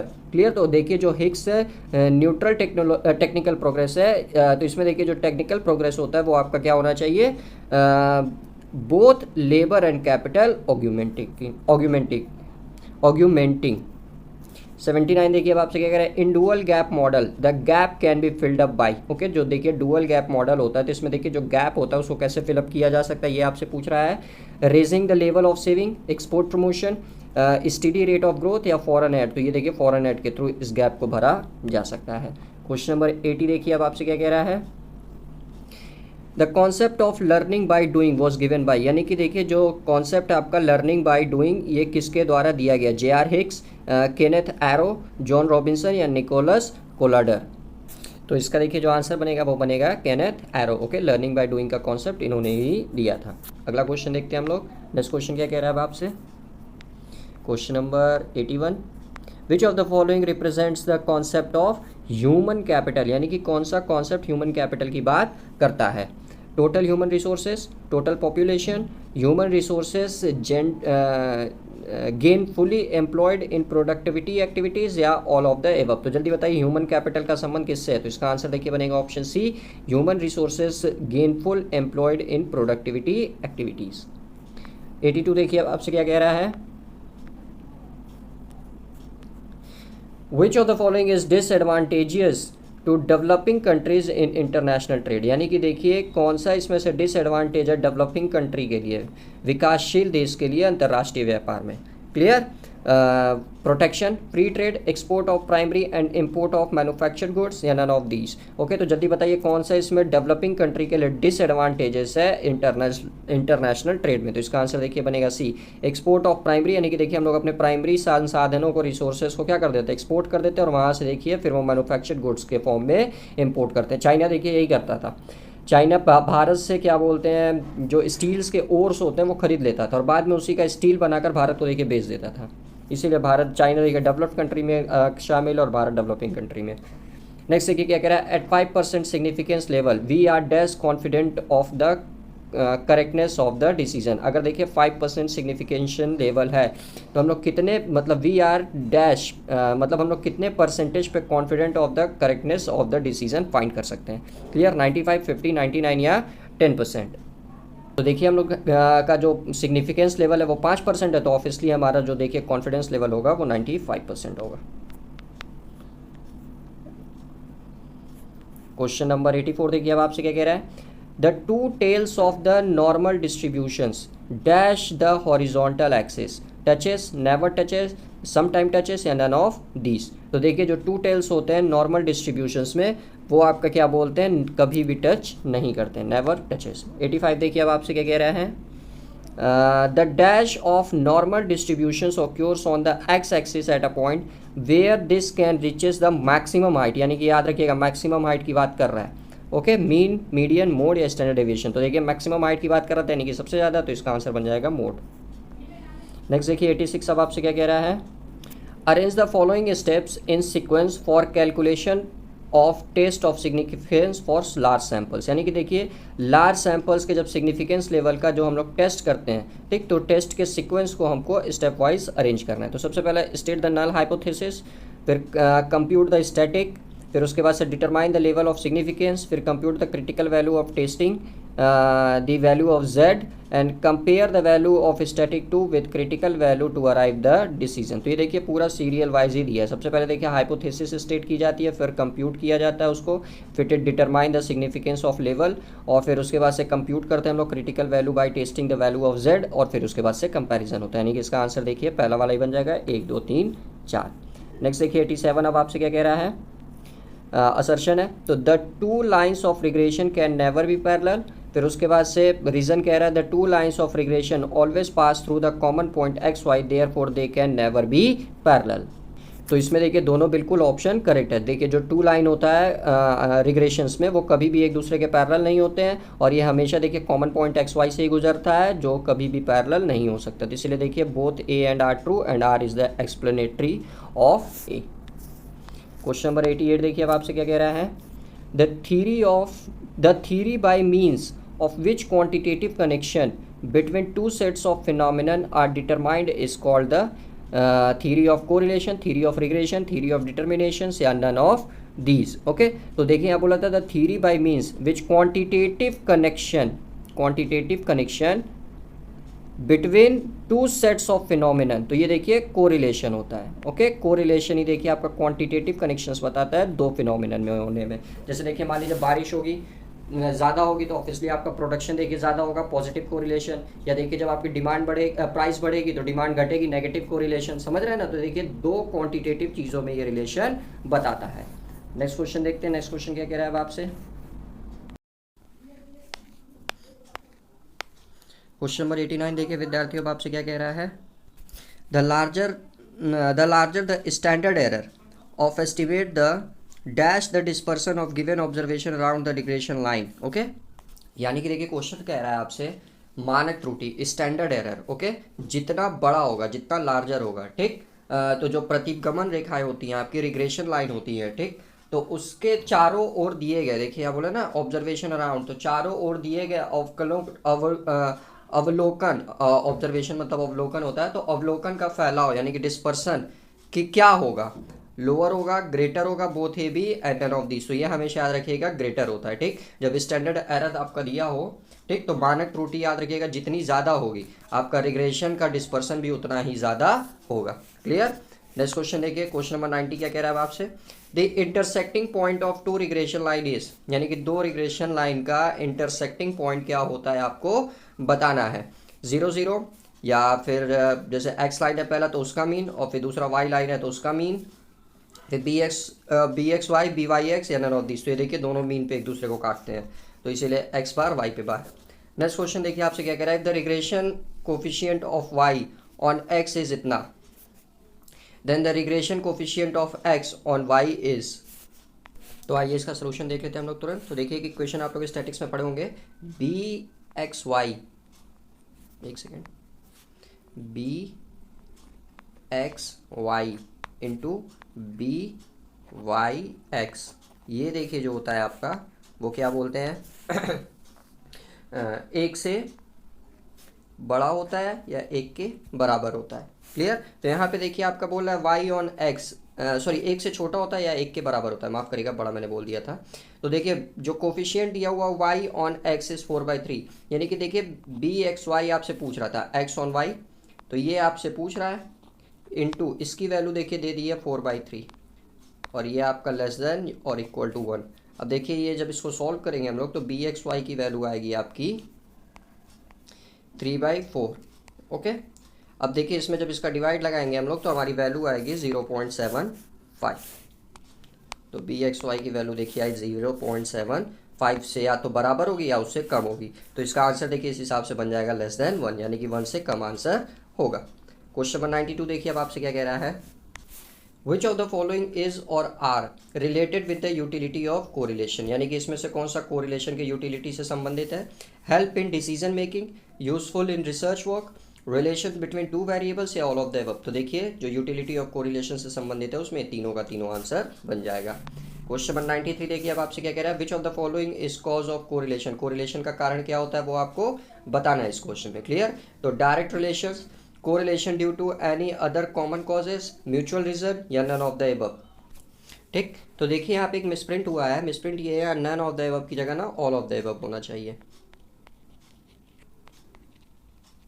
क्यों?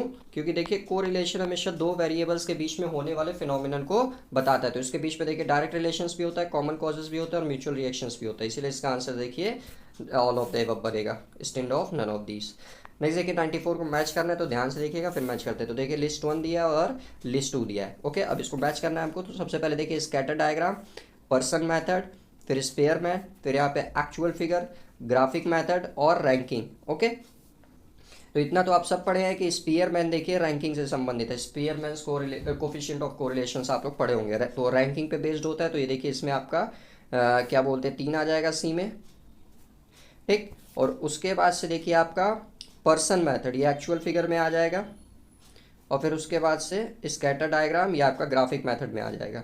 तो 2 1 3 will be your correct match, यानी कि option B will be your correct match. 95 देखिए अब आपसे क्या कह रहा है, if the coefficient of correlation between x and y is 0.28 and covariance between x and y is 7.6 and the variance of x is 9, then the standard deviation of y series is, यानी कि देखिए आपसे x और y के बीच का coefficient of correlation दे दिया है 0.8 और कोवेरियंस दे दिया है x एंड y का 7.6 और क्या बोलते हैं x का वेरिएंस दे दिया है 9। तो आपसे स्टैंडर्ड डेविएशन y सीरीज का पूछ रहा है। ठीक, तो आइए इसको भी देख लेते हैं हम लोग।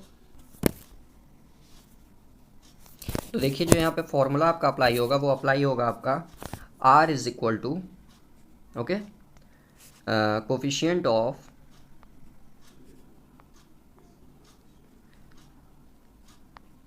x एंड y, मतलब correlation coefficient of x and y upon sigma x into sigma y। Okay, तो देखिए r आपको ऑलरेडी पता है, यहाँ पे देखिए 0.8 कोफिशिएंट ऑफ कोरिलेशन बिटवीन, ये देखिए इतना दे दिया 0.28 इज इक्वल टू, ठीक। और उसके बाद से क्या बोलते हैं, कोवेरियांस, सॉरी ये माफ़ करिएगा, तब ये कोफिशिएंट नहीं होगा,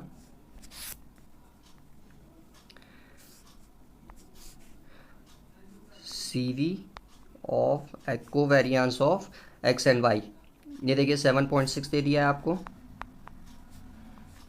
फिर सिग्मा एक्स, यानी कि देखिए इसका वेरियांस की वैल्यू 9 दिया है। तो आप लोग पढ़े होंगे कि जब वेरियांस देता है तो वेरियांस का फॉर्मूला होता है आपका v is equal to under root में स्टैंडर्ड डेविएशन। ओके, तो देखिए जब इसको सॉरी माफ़ करिएगा, standard deviation is equal to होता है x का दिया था अंडर रूट पे कोवेरियांस। तो इसको देखिए जब हम लोग सॉल्व करेंगे तो अंडर रूट में 9 और अंडर रूट में 9 की वैल्यू देखिए होती है 3, यानी कि यहाँ पे देखिए हो जाएगा 3 into sigma standard deviation y, यानी कि सिग्मा y। ओके,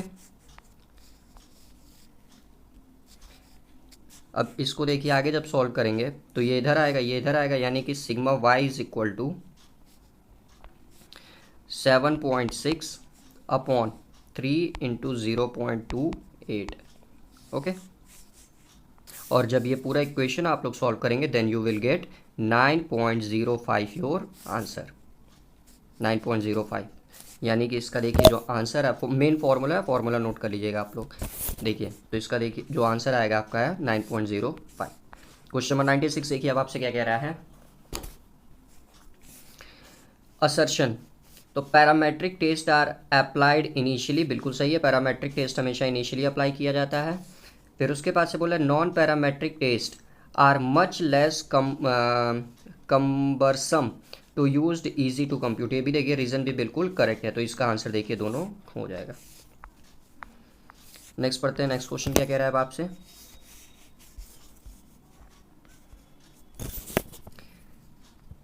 यहाँ देखिए आपसे बोला find the value of x square यानी कि chi square for the following information. तो क्लास देखिए ये सारी चीज़ें दे रखी हैं, फिर इसका ऑब्जर्वेशंस दे रखा है और यहाँ पे एक्सपेक्टेड फ्रीक्वेंसीज दे रखी है, इससे आपको काई स्क्वायर टेस्ट बताना है। तो देखिए थोड़ा बड़ा जाता है सवाल, मैं यहाँ पे डायरेक्ट आंसर बता दे रहा हूँ आपको, आएगा 6.76। ओके, क्योंकि ये सवाल सॉल्व करने बैठूंगा बहुत ज़्यादा टाइम लग जाएगा, फिर क्वेश्चन हमारे छूट जाएंगे। 98 देखिए अब आपसे क्या कह रहा है, if two entries are assigned the average rank 5, okay, and if next rank 6 then the next rank after 5.5 is, यानी कि देखिए 2 एंट्रीज असाइन की गई है जिनका एवरेज रैंक 5 है, इसके बाद देखिए जो रैंक आएगा वो 6 है। तो आपसे पूछा है कि बताइए कि then the next rank 5.5 is, तो नेक्स्ट रैंक जो 5.5 है वो कितना होगा वो आपको बताना है। Okay, next then next rank after 5.5 is, तो 5.5 के बाद जो दूसरा रैंक होगा वो आपको बताना है। ओके, तो इसका आंसर देखिए आपका आएगा 7। ओके, देखिए समय के अभाव में मैं क्वेश्चन पूरा सॉल्व नहीं करा रहा हूँ, नहीं तो बहुत ज़्यादा समय लग जाएगा। जो छोटे क्वेश्चन है उसको करा दे रहा हूँ, इसीलिए जो बड़े क्वेश्चन है उसको देखिए नहीं करा रहा हूँ क्योंकि समय ज़्यादा लग जाएगा, तो इसीलिए इसका आंसर देखिए 7 आ जाएगा। फिर यहाँ बोला type 1 error is denoted by, तो टाइप 1 एरर हमेशा याद रखिएगा अल्फा से डिनोट किया जाता है और टाइप 2 एरर हमेशा बीटा से डिनोट किया जाता है।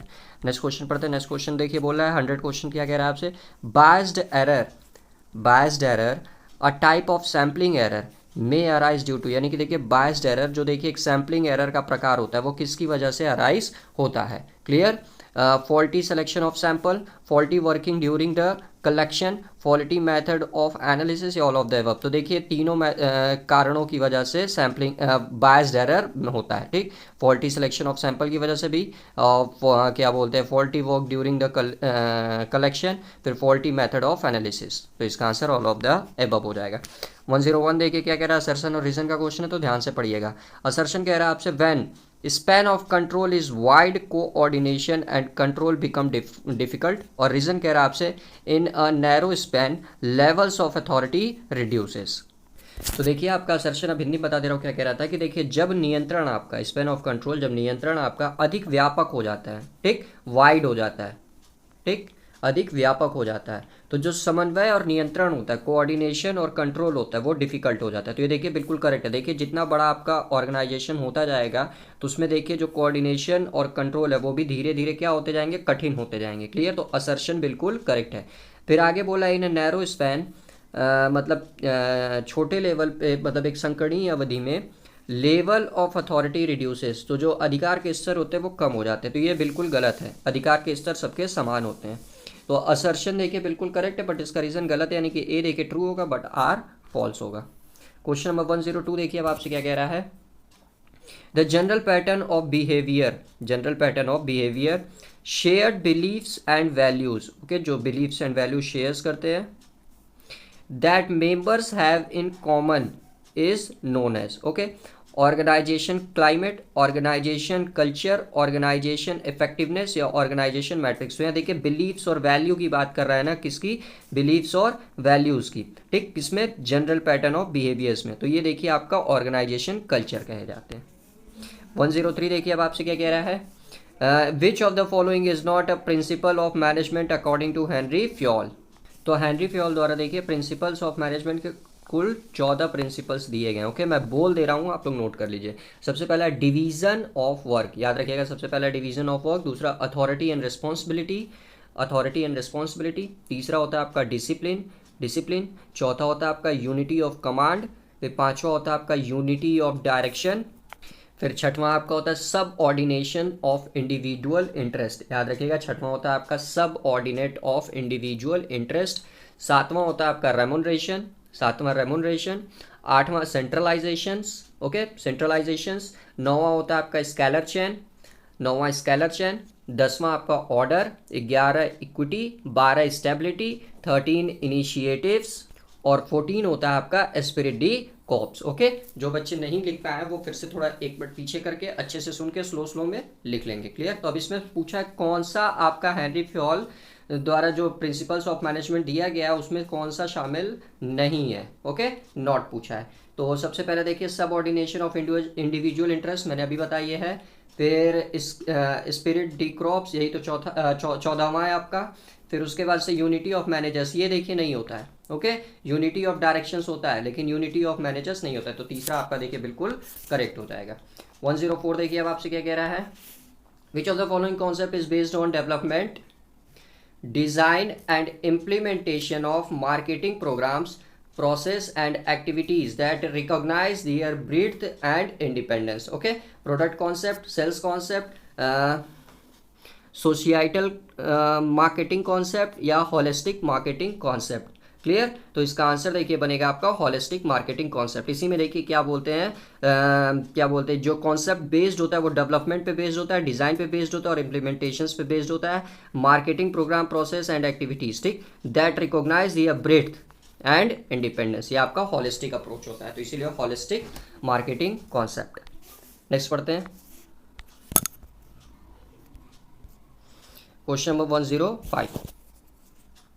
बोल रहा है आपसे the concept of marketing mix consisting of 4 Ps marketing was developed by, okay, जो मार्केटिंग में देखिए जो 4 पीस होता है, price, place, promotion and product, तो ये किसके द्वारा दिया गया है ये आपसे पूछ रहा है, ठीक। तो ये याद रखिएगा जेरेमी मैकार्थी द्वारा दिया गया है। 106 देखिए अब आपसे क्या कह रहा है। The selling concept is most likely to be used by firm which sells, यानी कि बिक्री की वह अवधारणा जिसका उपयोग फर्मों द्वारा सबसे ज़्यादा बेचने की संभावना होती है, okay, convenience goods, shopping goods, speciality goods या अनसाउंड गुड्स, ओके। तो फर्म की वह बिक्री की वह अवधारणा, सेलिंग कॉन्सेप्ट यानी बिक्री की वह अवधारणा जो आपका क्या बोलते हैं, अवधारणा का उपयोग likely to be used by the firms which sells, यानी कि बिक्री की वह अवधारणा जो किस प्रकार की वस्तुओं को बेचने वाली फर्मों द्वारा किए जाने की सबसे अधिक संभावना होती है, तो वो देखिए अनसाउंड गुड्स होता है, ओके। क्यों होता है ये अनसाउंड गुड्स, आइए भी बता देता हूँ। क्योंकि unsought goods are the goods और product that customers do not about और do not thinking of buying, इसीलिए देखिए कम फर्म उसको क्या करते, उठा के बेच देती है, किसी तरह से बस बिक जाए। 107 देखिए अब आपसे क्या कह रहा है। मैचिंग का क्वेश्चन है तो ध्यान से पढ़ के तब मैच करिएगा, लिस्ट 1 को लिस्ट 2 के साथ मैच करना है। सबसे पहला देखिए यहाँ लिखा है Everett M Rogers, JD Power. फिर यहाँ लिखा है आपका पैरासुरमन, जेठमल एंड बेरी। फिर उसके बाद से ग्रोनोरस। ओके, अब यहाँ पे देखिए इनका दिया हुआ है सर्विस क्वालिटी मॉडल, फिर 3 types of marketing for services, quality rating of automobiles और डिफ्यूजन ऑफ इनोवेशन। ओके, तो ये सारे कॉन्सेप्ट किसके किसके द्वारा दिया गया है ये आपको बताना है। तो देखिए एवरिट एम रोजर्स द्वारा आपका डिफ्यूजन ऑफ इनोवेशन दिया हुआ है, यानी कि चौथा हो जाएगा। फिर जेडी पावर द्वारा जो था आपका क्वालिटी रेटिंग ऑफ ऑटोमोबाइल्स। फिर उसके बाद से पैरासुरमन और जेठमल एंड बेरी द्वारा देखिए सर्विस क्वालिटी मॉडल पे फोकस किया गया है। और फिर जोनरोस के द्वारा 3 types of marketing for services का कॉन्सेप्ट प्रोड्यूस किया गया, यानी कि 4 3 1 2 will be your correct match, यानी कि option D will be your correct match. Next देखिए 108, consumer attitude and believes about diet, health and nutrients are influenced by, clear, economic environment, cultural environment, social environment या natural environment. Okay, तो देखिए जो diet, health, nutrients पे देखिए जब focus किया जाता है तो ये आपका कल्चरल इन्वायरमेंट के तहत आता है। 109 पे देखिए फोकस करेंगे आप। Which of the following is not included in the model of the system approach of human resource management? Okay, यानी कि इन चारों में से कौन सा model of the system approach HRM में, ह्यूमन रिसोर्स मैनेजमेंट में इंक्लूड नहीं किया जाता है? Human resource planning, recruitment and selections, performance appraisal या डिपार्टमेंटेशन। तो डिपार्टमेंटेशन देखिए नहीं यूज होता है। 110 देखिए अब आपसे कह रहा है question number 110, it is generally easy to measure the performance of the, okay, industrial relations manager, research and development managers, sales person या ऑल ऑफ द एबव। तो यहाँ देखिए क्वेश्चन में आपसे बोला था जनरली इजी टू मेजर, यानी कि सामान्य तौर पे ही हम लोग देखिए उसको मेजर कर लेते हैं कि वो किस टाइप का परफॉर्मेंस कर रहा है। तो इसका आंसर देखिए सेल्स मैनेजर बनेगा, क्योंकि इनको देखिए टारगेट दिया जाता है, जाइए 10 प्रोडक्ट बेच कर आइए। अगर 10 का 10 बेच दिए तो अच्छा काम कर रहे हैं, नहीं बेच रहे तो ऑब्वियसली सही काम नहीं कर रहे। तो इसीलिए देखिए जनरली ईजी होता है इनका परफॉर्मेंस मेजर करना, compare the industrial relations managements या R&D मैनेजर्स। 111 देखिए अब आपसे क्या कह रहा है, which one of the following is not monetary incentive to sales people, यानी कि सेल्स पीपल्स के लिए जो सामान बेचते हैं उनके लिए देखिए मॉनेटरी इंसेंटिव, जो पैसे के रूप में इंसेंटिव दिया जाता है वह नहीं है, पूछा है, not. Okay, bonus, staff meeting, travelling allowances या बोथ बी एंड सी। तो ये देखिए स्टाफ मीटिंग और ट्रैवलिंग अलाउंसेस ये दोनों पैसे के रूप में नहीं होता है, तो इसलिए डी। अब देखिए जो बच्चे इनकम टैक्स पढ़े होंगे उनको पता होगा कि अलाउंसेस हमेशा पैसे के फॉर्म में ही दिया जाता है, तो वो सोच रहे होंगे कि अलाउंसेस तो पैसे के फॉर्म में होता है, तो मॉनेटरी इंसेंटिव क्यों नहीं हुआ? तो इंसेंटिव इसलिए नहीं हुआ क्योंकि इंसेंटिव का मतलब होता है कि आप जो कार्य कर रहे हैं उसके लिए आपको जैसे 1000 मिल रहा है, और अगर आप एक्स्ट्राऑर्डिनरी कार्य कर रहे हैं तो 100 रुपये उसके लिए एक्स्ट्रा आपको आपके सैलरी में जोड़ के दे दिया जाएगा। लेकिन यहाँ आपको सैलरी में उसको जोड़ के दिया नहीं जा रहा है। यहाँ पे आप देखिए कंपनी के पर्पज़ से कहीं ट्रैवल कर रहे हैं, कंपनी के काम के पर्पज़ से, तो वो वहीं पर खर्चा भी हो जा रहा है, समझ रहे हैं? जैसे 200 रुपये लगे तो 200 रुपये देखिए कंपनी आपको जो देगी वो देगी आपका, क्योंकि वो खर्चा हो गया था, वो आपको एक्स्ट्रा पैसा नहीं मिला है। इसीलिए travelling allowances is the not part of monetary incentive, इसलिए both B and C will be your correct answer. Next पढ़ते हैं। नेक्स्ट पढ़ने से पहले देखिए एक रिक्वेस्ट रहेगी आप लोगों से कि चैनल को देखिए अभी तक सब्सक्राइब नहीं किया, सो प्लीज़ चैनल को जल्दी से जल्दी सब्सक्राइब कर लें और वीडियो को ज़्यादा से ज़्यादा शेयर करें ताकि ज़्यादा से ज़्यादा बच्चे हम लोग के साथ जुड़ सकें। ओके, क्योंकि जितने ज़्यादा बच्चे जुड़ेंगे उतनी ही तैयारी उन लोग की भी अच्छे से होती रहेगी। तो इसलिए प्लीज़ चैनल को ज़्यादा से ज़्यादा सब्सक्राइब कर लें और ज़्यादा से ज़्यादा वीडियो को भी शेयर कर दें ताकि ज़्यादा से ज़्यादा बच्चे हम लोग के साथ जुड़ सकें और वो अपनी भी तैयारी को मजबूत बना सकें। नेक्स्ट क्वेश्चन पढ़ते हैं। क्वेश्चन नंबर 112 देखिए अब आपसे क्या कह रहा है, if the spot price is higher than strike price in a call option it is referred to as। तो देखिए ऑप्शन है आपका at the money, in the money, out of the money या प्रीमियम। तो देखिए जब आपका स्पॉट प्राइस ज़्यादा होता है स्ट्राइक प्राइस से, याद रखिएगा जब स्पॉट प्राइस ज़्यादा होगा स्ट्राइक प्राइस से, और कॉल ऑप्शन आपका तब रिफेयर करेगा आउट ऑफ द मनी से। जो बच्चे ट्रेडिंग करते होंगे उनको देखिए इसका आंसर तुरंत पता चल गया होगा। 113 देखिए अब आपसे क्या कह रहा है, identify the item which does not include under current account transactions, यानी कि कौन सा इसमें से ट्रांजेक्शन्स करंट अकाउंट में शामिल नहीं किया जाता है। Okay, service, non monetary movement of gold, unilateral transfer या इन्वेस्टमेंट इनकम। ठीक, तो इसमें देखिए जो non monetary movement of gold है ये आपका करंट एसेट्स में शामिल नहीं होगा। 114 देखिए मैचिंग का क्वेश्चन है तो ध्यान से पढ़िएगा और फिर आंसर करते हैं। तो लिस्ट 1 और लिस्ट 2 देखिए दिया हुआ है। लिस्ट 1 कह रहा है आपसे political and legal environment, demographic environment, economic environment और geographical and ecological environment. Okay, और यहाँ पे देखिए सबसे पहले आपका दिया हुआ है important for industries directly depending on imports और एक्सपोर्ट्स। तो ये देखिए आपका इकोनॉमिक इन्वायरमेंट में चला जाएगा, तो इसमें एक हो जाएगा, सी का एक। फिर उसके बाद से close the relationship with the economic system and economic policy. Okay, तो ये आपका देखिए पॉलिटिकल एंड लीगल इन्वायरमेंट में आ जाएगा। फिर उसके बाद से related to natural resources, natural resources से संबंधित है, तो ये देखिए आपका चला जाएगा जियोग्राफिकल एंड इकोलॉजिकल में। और बचा चौथा इसमें डेमोग्राफिक इन्वायरमेंट में चला जाएगा आपका occupational and spatial mobilities of populations having implications of business, यानी कि 2 4 1 3 will be your correct match, यानी कि option B will be your correct match. ये भी देखिए मैचिंग का क्वेश्चन है, तो ध्यान से पढ़िएगा, फिर मैच करते हैं। मैच द फॉलोइंग, तो list 1, list 2, SLR statutory liquidity ratio SIDBI small industrial development bank of India, CUTS consumer unity and trust society, और फिर लास्ट है आपका ILPIC यानी कि industrial licensing policy inquiry committee. Okay, अब इसको देखिए मैच करना है हमको। Working in the field of consumer protection, credit control, तो क्रेडिट कंट्रोल देखिए SLR में आ जाएगा, यानी कि ऑप्शन बी ही देखिए यहाँ से करेक्ट बनेगा। ओके, फिर सिड भी देखिए क्या कह रहा था, स्मॉल इंडस्ट्रीज़ को, मतलब जो आपके MSME सेक्टर होते हैं उनको लोन देखिए प्रोवाइड कराता है MSME सेक्टर को, तो ये इसमें देखिए 4 हो जाएगा। फिर उसके बाद से कट्स, तो कट्स यानी कि इसका आपका बन जाएगा ये working in the field of consumer protections में, और फिर इंडस्ट्रियल पॉलिसी यानी कि ये, तो इसीलिए 2 4 1 3 will be your correct matched. ये भी देखिए मैचिंग का क्वेश्चन है, तो ध्यान से पढ़ते हैं फिर मैच करते हैं।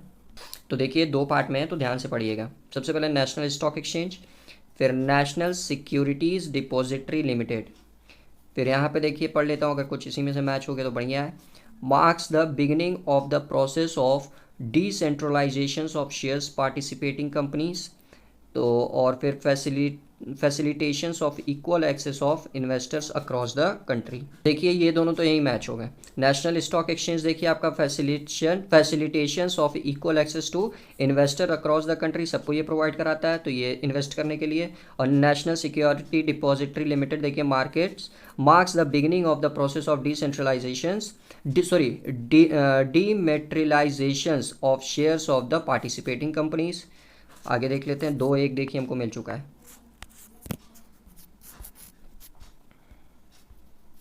फिर इसके बाद से यहाँ देखिए SEBI security exchange board of India, और फिर उसके बाद से security trading corporation of India. तो इसकी बात की जाए तो यहाँ पे देखिए to foster the development of an activity secondary market for government securities, तो देखिए सिक्योरिटी ट्रेडिंग में इसी में आ जाएगा तीसरा, और फिर इसमें तब चौथा आ जाएगा, यानी कि 2 1 4 3 will be your correct match. चौथा देख लीजिए abolition of capital issue, control and retaining the sales authority of new capital issue. Next पढ़ते हैं। The United Nation conference on trade and development UNCTAD was set up in, UNCTAD की स्थापना कब हुई थी? 1944, 1954, 1960 या 1964? तो देखिए अंकटाड की स्थापना 1964 में हुई थी। इसका हेडक्वार्टर आपका जेनेवा स्विट्जरलैंड में स्थित है। 118 देखिए अब आपसे क्या कह रहा है, indicate the ground on which a complaint under the Consumer Protection Act 1986 shall be invalid, यानी कि कंज्यूमर प्रोटेक्शन एक्ट 1986 के तहत अगर कौन सा कंप्लेन हम लोग कर रहे हैं तो वो देखिए इनवैलिड हो जाएगा। सबसे पहला a product having short weight, a service provided free of cost, a misleading advertisement given in newspaper, तो इसका आंसर देखिए बी बनेगा। अगर कोई भी सर्विस आपको फ्री ऑफ कॉस्ट मिली है तो वो देखिए उसका कंप्लेन आप कर रहे हैं तो वो इनवैलिड हो जाएगी। 119 देखिए अब आपसे क्या कह रहा है, out of the following which are the 4 components of food securities, food securities के 4 कॉम्पोनेंट्स कौन कौन से वो आपको बताना है। फूड अवेलेबिलिटी ये है, फूड मार्केट ये नहीं है, मार्केट की बात नहीं है, यहाँ तो बेचना खरीदना हो गया, तो ये सिक्योरिटी से कहाँ हुआ है, तो बिजनेस से लेना देना हो गया। तो 2 देखिए जिसमें जिसमें दिख रहा है वो काट दीजिए, ये ऑप्शन देखिए गलत हो जाएगा। फूड एक्सेसिबिलिटी ये भी करेक्ट है, फूड को आप एक्सेस कर सके ताकि आप लोग जैसे मान लीजिए खरीदने 10 किलोमीटर 50 किलोमीटर दूर ना जाना पड़े, कुछ भी ईजिली आप एक्सेसिबल हो कि जो भी नेसेसरी चीज़ें होती हैं दाल चावल खाने की वो आपको ईजिली मार्केट में एक्सेस हो जाए। फिर उसके बाद से फूड यूटिलाइजेशन, फिर देखिए जो फूड आप खरीद के लाते हैं उसका अच्छे से यूटिलाइजेशन भी करें, तो 1 3 4 देखिए बिल्कुल करेक्ट होगा। तो ये आंसर देखिए बिल्कुल करेक्ट होगा। फूड क्रेडिट, ये भी देखिए बिजनेस से लेना देना हो गया, तो ये नहीं आएगा।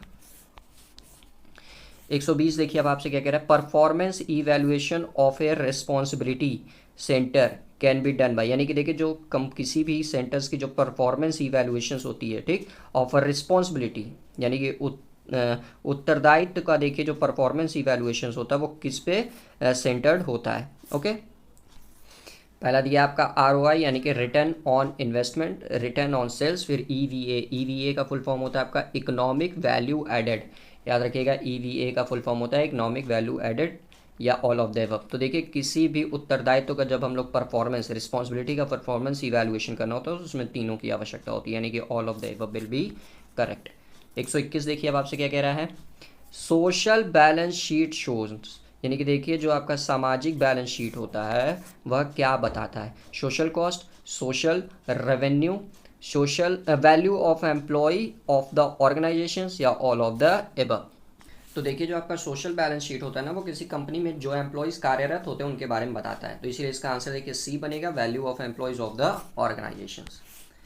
122 देखिए अब आपसे क्या कह रहा है, which of the following comes under the efficiency ratio, efficiency यानी कि क्षमता रेशियो के अंतर्गत कौन कौन सी चीज़ें शामिल की जाती हैं, average collection period, inventory turnover ratio, fixed assets turnover ratio या ऑल ऑफ द अबव। तो ये सारी की सारी चीज़ें शामिल की जाती हैं। नेक्स्ट पढ़ते हैं हम लोग, चलिए ये भी मैचिंग का क्वेश्चन है तो अच्छे से पढ़ के मैच करते हैं हम लोग लिस्ट 1 को लिस्ट 2 के साथ। ठीक,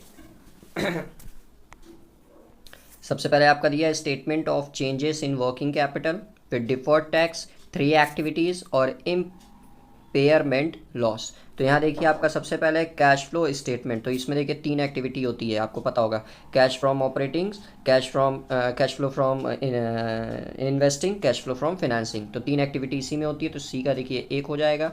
फिर fixed assets, okay, fixed assets की देखिए जब बात की जाएगी तो ये आपका हो जाएगा इम्पेयरमेंट लॉसेस, तो यानी कि 2 इसमें आएगा तब। फिर उसके बाद से देखिए फंड फ्लो स्टेटमेंट, ओके, तो आप सब जानते होंगे कि वर्किंग कैपिटल जो होता है, statement of changes in working capital, वो फंड फ्लो का स्टेटमेंट होता है। फिर उसके बाद से देखिए हम लोग फंड फ्रॉम ऑपरेशंस कैलकुलेट करते हैं, फिर तो इसमें देखिए 3 हो जाएगा, और फिर डिफर्ड टैक्सेस बैलेंस शीट का हिस्सा होती है यानी कि 4। तो 3 4 1 2 will be your correct match, यानी कि option C will be correct match. Next देखिए 124, ये भी मैचिंग का क्वेश्चन है तो ध्यान से पढ़ते हैं फिर मैच करते हैं। तो लिस्ट 1 और लिस्ट 2, लिस्ट 1 में देखिए लिखा है आपका earning ability of firm, conservatism, cash profit and cash and accrual. इधर देखिए आपका दिया हुआ है basis of accounting, PV ratio, cash flow statement of prudence. तो देखिए earning ability of firm profit volume ratio से पता चल जाएगा। फिर उसके बाद से कन्वर्टिज्म, ये प्रूडेंस में आता है विवेक, तो इसमें ये हो जाएगा। फिर आपका क्या बोलते हैं कैश प्रॉफिट, तो कैश प्रॉफिट देखिए कैश फ्लो स्टेटमेंट से पता चलेगा। फिर cash and accrual basis of accounting है, तो ये आपका देखिए हो जाएगा पहला, यानी कि 2 4 3 1 विल बी करेक्ट, यानी कि option A will be correct. 125 देखिए अब आपसे क्या कह रहा है, which among the following is the most popular approach for accomplishing the result. Okay, किसी भी रिजल्ट को अकॉम्प्लिश करने के लिए सबसे पॉपुलर अप्रोच क्या होती है, management by exception, reward system, management by objective यानी कि जिसको MBO हम लोग बोलते हैं, या मेंटर सिस्टम। ओके, तो इसका सब आप लोग आंसर जान रहे हैं, मैनेजमेंट बाय ऑब्जेक्टिव्स। 126 है कि अब आपसे क्या कह रहा है, the managerial functions of the organisations involves, यानी कि देखिए जो ऑर्गेनाइजेशंस के किसी का प्रबंधकीय कार्य क्या होते हैं, प्रबंधकीय क्रियाएं, मैनेजरियल फंक्शंस किसी भी ऑर्गेनाइजेशन किसी भी संगठन में जो क्या क्या इन्वॉल्व होती हैं उसमें, reviewing and adjusting plan in the light of changing conditions, establishing program for the accomplishment of objectives, creating structure of the functions and duties to be performed। तो ये देखिए बिल्कुल करेक्ट है, creating structures functions and duties to be performed, यही managerial functions में शामिल होता है। 127 देखिए अब आपसे क्या कह रहा है, a leader who identifies what subordinate need to do, achieve objectives, clarify organizational roles and tasks, set up an organization structure, reward performance and provide for the social need of their follower is, ठीक, a transformational leader, a participative leader, a transactional leader या an autocratic leader. तो इसका answer देखिए बनेगा अ transactional leader. Next question की तरफ बढ़ते हैं हम लोग। कुल 150 क्वेश्चंस तक देखिए हम लोग सॉल्व करेंगे। देखिए थोड़ा ब्लर है तो इसलिए मैं पढ़ लूँगा तो आप लोग भी समझ जाइएगा। 128 देखिए क्या कह रहा है आपसे, विच of the following is not an assumption of theory of x, यानी कि एक्स थ्योरी की बात कर रहा है, उसका एजम्पशन कौन सा नहीं है पूछा है। Clear. An average human being has an inherent dislike of work and will avoid it if he can. An average human being prefers to be directed, seeks to avoid responsibility, has relatively little ambition and wants security above all. फिर उसके बाद an average human being learns under the proper conditions not only to accept responsibility but like to seek it. ये गलत है, responsibility आपको हर जगह accept करनी है, तो यही आंसर देखिए इसका करेक्ट हो जाएगा। 129 देखिए अब आपसे क्या कह रहा है, if a network of interpersonal relationship that arise when people associates with each other is an informal organization, याद रखिएगा, देखिए informal organizations की बात कर रहा है, then find out the which of the following is not an informal organizations। तो कौन सा इसमें से informal organizations नहीं होगा, the machine shop group, customers group, the sixth floor groups या the Friday evening bowling group। तो इसमें customers group देखिए कभी भी informal organizations इस हिसाब से नहीं बनेगा। 130 देखिए अब आपसे क्या कह रहा है, which of the following are source of ethics, ethics के कौन कौन से सोर्स हो सकते हैं ये आपको बताना है, religion, legal system, economic system, culture या फैमिली सिस्टम्स। तो एथिक्स के कौन कौन से सोर्सेस हो सकते हैं। क्लियर। तो एथिक्स में देखिए रिलीजन आएगा ही आएगा, लीगल सिस्टम आएगा ही आएगा, इकोनॉमिक सिस्टम से एथिक्स का कोई लेना देना नहीं होता है, कल्चर डेफिनेटली आएगा ही आएगा। तो इसका आंसर देखिए आपका 1 to 4 ही बनेगा। ओके। 131 देखिए अब आपसे क्या कह रहा है,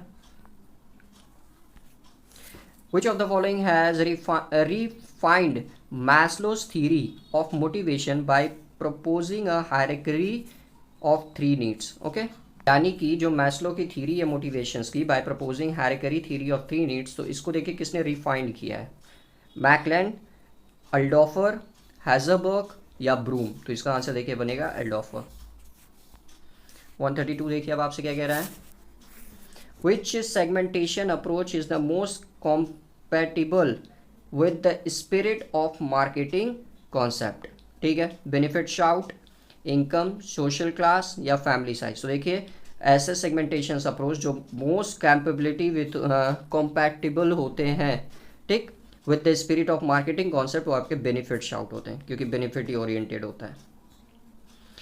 नेक्स्ट पढ़ते हैं 133 देखिए आपसे क्या कह रहे हैं, the description of a products quality, features, style, brand name and packaging identify the, यानी कि ऐसा डिस्क्रिप्शन जो देखिए प्रोडक्ट की क्वालिटी, फीचर्स, स्टाइल और ब्रांड नेम और पैकेजिंग के बारे में बताता है, वो कैसे आइडेंटिफाई हो सकता है, actual product, augmented product, core product या टेंजिबल। तो ये तो ऑब्वियसली एक्चुअल प्रोडक्ट होगा। क्लियर, वही एक्चुअल प्रोडक्ट के बारे में वो सारा आइडेंटिफाई करेगा।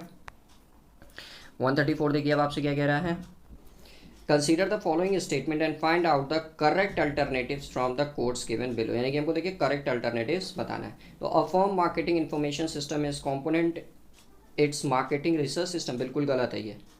एक मार्केटिंग इन्फॉर्मेशन सिस्टम कभी भी कॉम्पोनेंट नहीं बन सकता मार्केटिंग रिसर्च सिस्टम का। दूसरा देखिए आपसे, the most common forms of marketing research conducted in most of the firms are the measures of market potential and the analysis of market shares। ये बिल्कुल करेक्ट है। फिर उसके बाद से देखिए बोल रहा है आपसे, सर्वे रिसर्च इज सेल्डम, कभी कभी used for studying consumer protection and attitudes, नहीं ये भी गलत है। The concept of cognitive dissonance is relevant to study consumers post purchase behaviour, बिल्कुल करेक्ट है, यानी कि 2 और 4 देखिए बिल्कुल करेक्ट है, 1 और 3 फॉल्स है।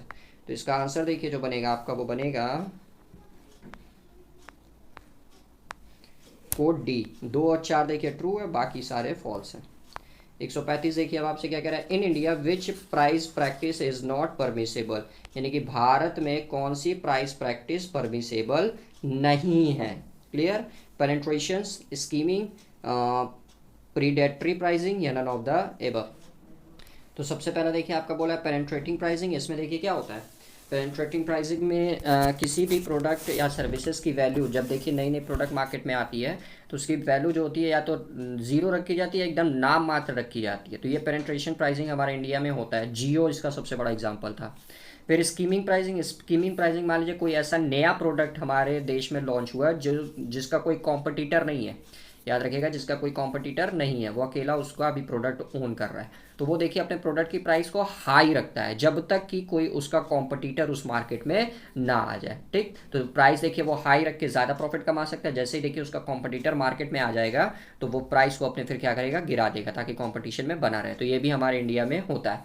फिर देखिए प्रीडेटरी प्राइसिंग। प्रीडेटरी प्राइसिंग का मतलब होता है कि किसी भी प्रोडक्ट का दाम, जैसे मान लीजिए ए और बी कंपनी है, ठीक, तो मान लीजिए ए और बी दोनों साबुन बेच रही हैं, तो ये अपने साबुन का दाम देखिए 100 रुपये रख रहा है, और क्या बोलते हैं, ये अपने साबुन का दाम मान लीजिए 50 रुपये ही रख रहा है। क्लियर। तो ये देखिए इसलिए किया जाता है ताकि एक कंपनी अपने आप दूसरे कंपनी को टक्कर दे सके और वो एक कंपनी देखिए यहाँ मार्केट से बाहर हो सके।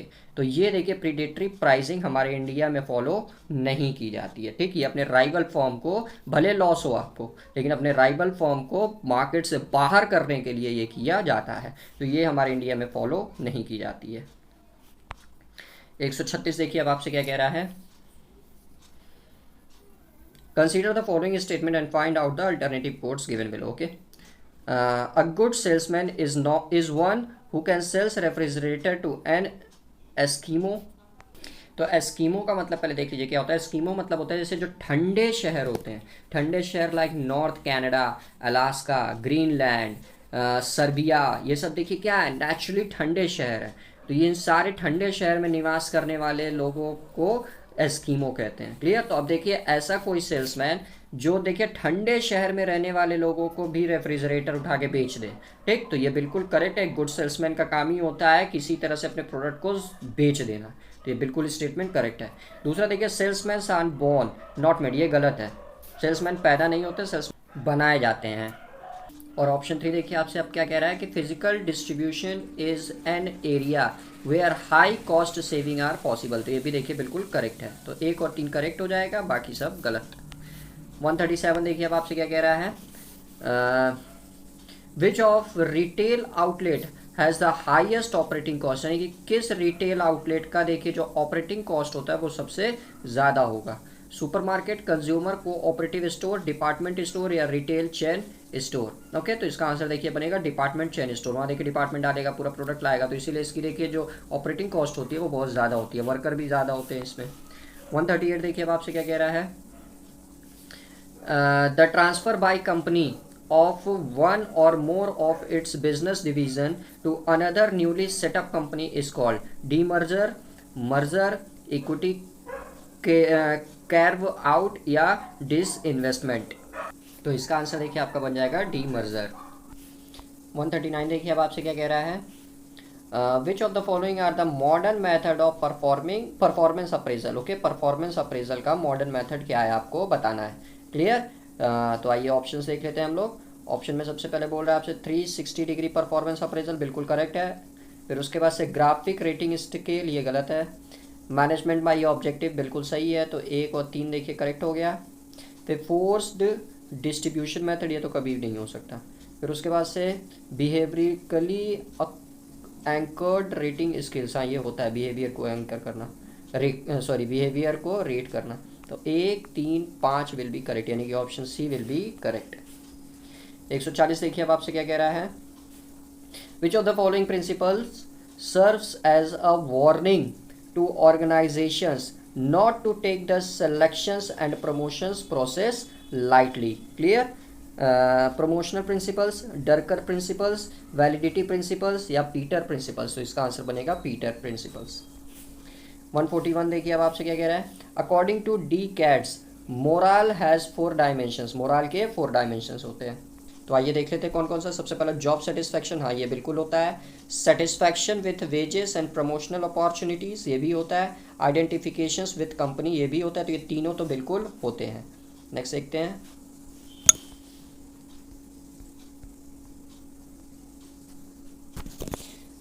Pride in the work group, ये भी होता है। टॉप मैनेजमेंट सपोर्ट ये नहीं होता है, ये तो चमचा बनने वाली बात हुई। तो 1 2 3 4 हुआ।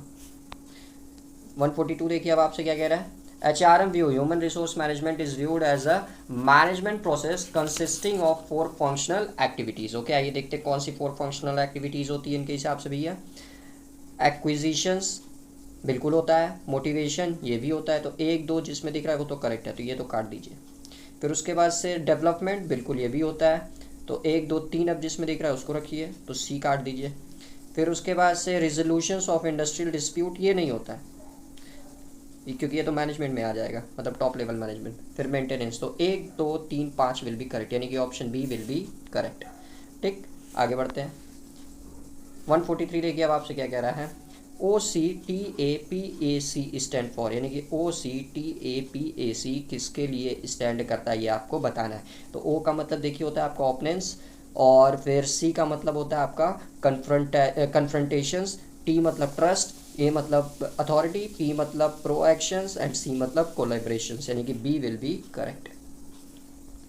144 देखिए अब आपसे क्या कह रहा है। Technique of transaction analysis was develop by, यानी कि टेक्निक ऑफ ट्रांजैक्शन एनालिसिस किसके द्वारा डेवलप किया गया था। क्लियर, तो ये आपका एरिक बेरन द्वारा किया गया था। 145 देखिए अब आपसे क्या कह रहा है। Which one of the following method is not a demand forecasting method of human resource planning, यानी कि इस चारों मेथड में से कौन सा डिमांड फोरकास्टिंग मेथड नहीं है ह्यूमन रिसोर्स प्लानिंग में। Clear, managerial judgement, managerial grid, work study technique या स्टैटिकल टेक्निक, तो इसका आंसर देखिए बनेगा मैनेजरियल ग्रीड। 146 देखिए अब आपसे क्या कह रहा है। Transactions of internet banking exclude, यानी कि देखिए जो इंटरनेट बैंकिंग से ट्रांजैक्शंस करते हैं उसमें क्या एक्सक्लूड होता है, क्या नहीं होता, आई मीन। तो आइए देखते हैं। Withdrawal of cash anywhere in India, ये गलत है।